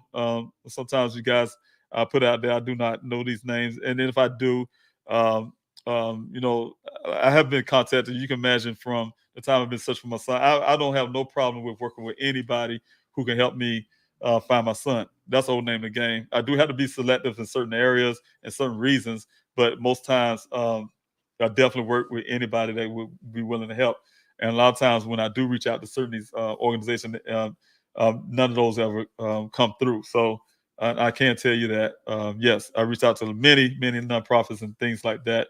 And a lot of people don't fan through. I even had one was suggested to me to come over off of social media. Oh, you need to use this person. And then because I opened myself up to this person to even have a conversation, and because of the things I disagree with this person, and we didn't have the commonality, the things that we when it comes to my son, I couldn't see this person serving my son's case well, and I decided not to use this person. Somehow on social media it was going around that I must not really love my son because I did some condescending stuff because I don't use this particular person that they chose for me to use. So things like that happens as well.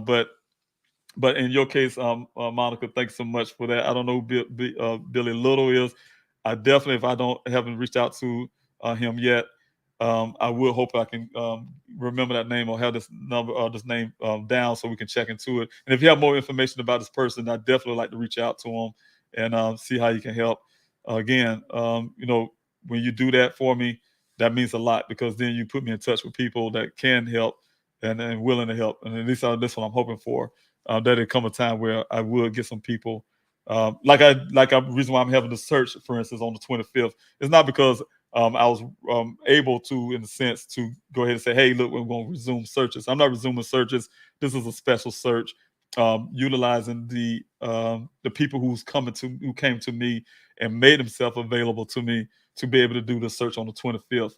And so therefore, I'm utilizing their help and doing the searches on 25th. And I had to make that move. Hope that because of the search, I'm able to continue to do the searches out there, the funding to come in, or some other avenue will come in to help me to continue the searches. So for right now, I am going to have a search on the 25th, and that is based on the information of people who's coming out to help. And there's also going to be, like I said, law enforcement involved. So definitely want to make sure that happens. And I had to make sure I be there for that. So thank you. And I hope Billy Little can help me as well. All right. Elle, thank you so much. Thank you for answering your question. Ask Phoenix to provide you with helicopter footage of your son's search. Yes, and I definitely would look into that. Like I said, I haven't been in touch with Phoenix now. Gratefully, like I said, they've been reaching out as well. And I do. One of the biggest questions I have for them will be about this so-called Firebird helicopter search. So definitely want to know the answer to that. I have to have the answer to that. I will not rest until I'm for sure that the department has actually did what they say they did. There are people of their word, or they're just making things up. So I just want to make sure that it happened. I just have my suspicions because of what was told to me by that worker at the well site. And then based on also as well how everything's being handled so far, made me question a lot of things sometimes. And, I hate that because I know that there's people out there that's really, like I said, these departments showed a different light of what they're wanting to really do. Tempe and the rest of them showing a different light of what they really were trying to do, at least help some form of fashion. Like I said, I don't care if it's, they call and say, hey, man, y'all need to step the game up or something. I don't know what they're going to try to do, try to help, but at least they listen and they try to reach out and things like that. So the mayor of Tempe as well, mayor of Phoenix as well, people reaching out and trying to help in some form of fashion. So, all right, you guys, thank you so much for being on this Q&A. I'm David Robinson, father of geologist Daniel Robinson. You guys keep my son in your prayers and your mind. Very intelligent young man. I miss him very much. I miss my 2-hour conversations with him. His mother is missing him, his siblings. He's a very active part of our life. Daniel's a very high-spirited guy. I miss everything about him, his questions, just everything about my son. So if a person right here you see that anonymous tip line there, you can actually see that scroll on the screen. And you can actually watch me and the desert searchers out there pleading and begging and asking people for money or whatever the case may be.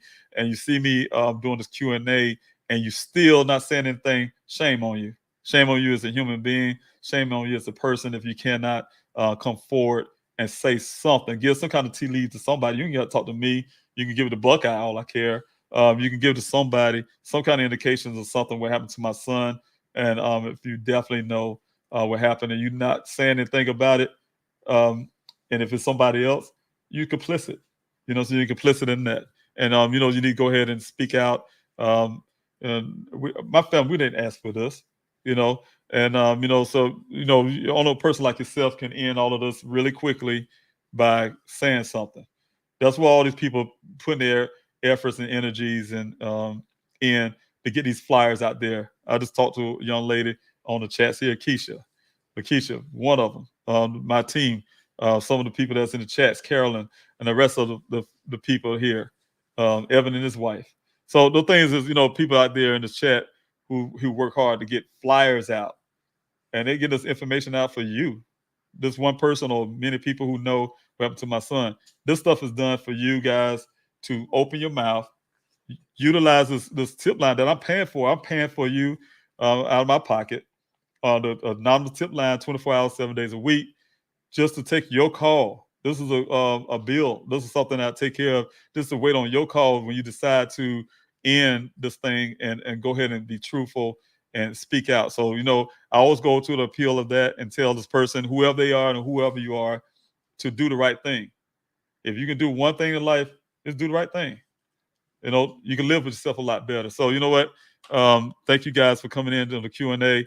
I'm David Robinson again. I love you all. Thank you so much. And I really appreciate each and everything that you guys have done. I really love you from the bottom of my heart. God bless each and every one of you. I'll see you the next time.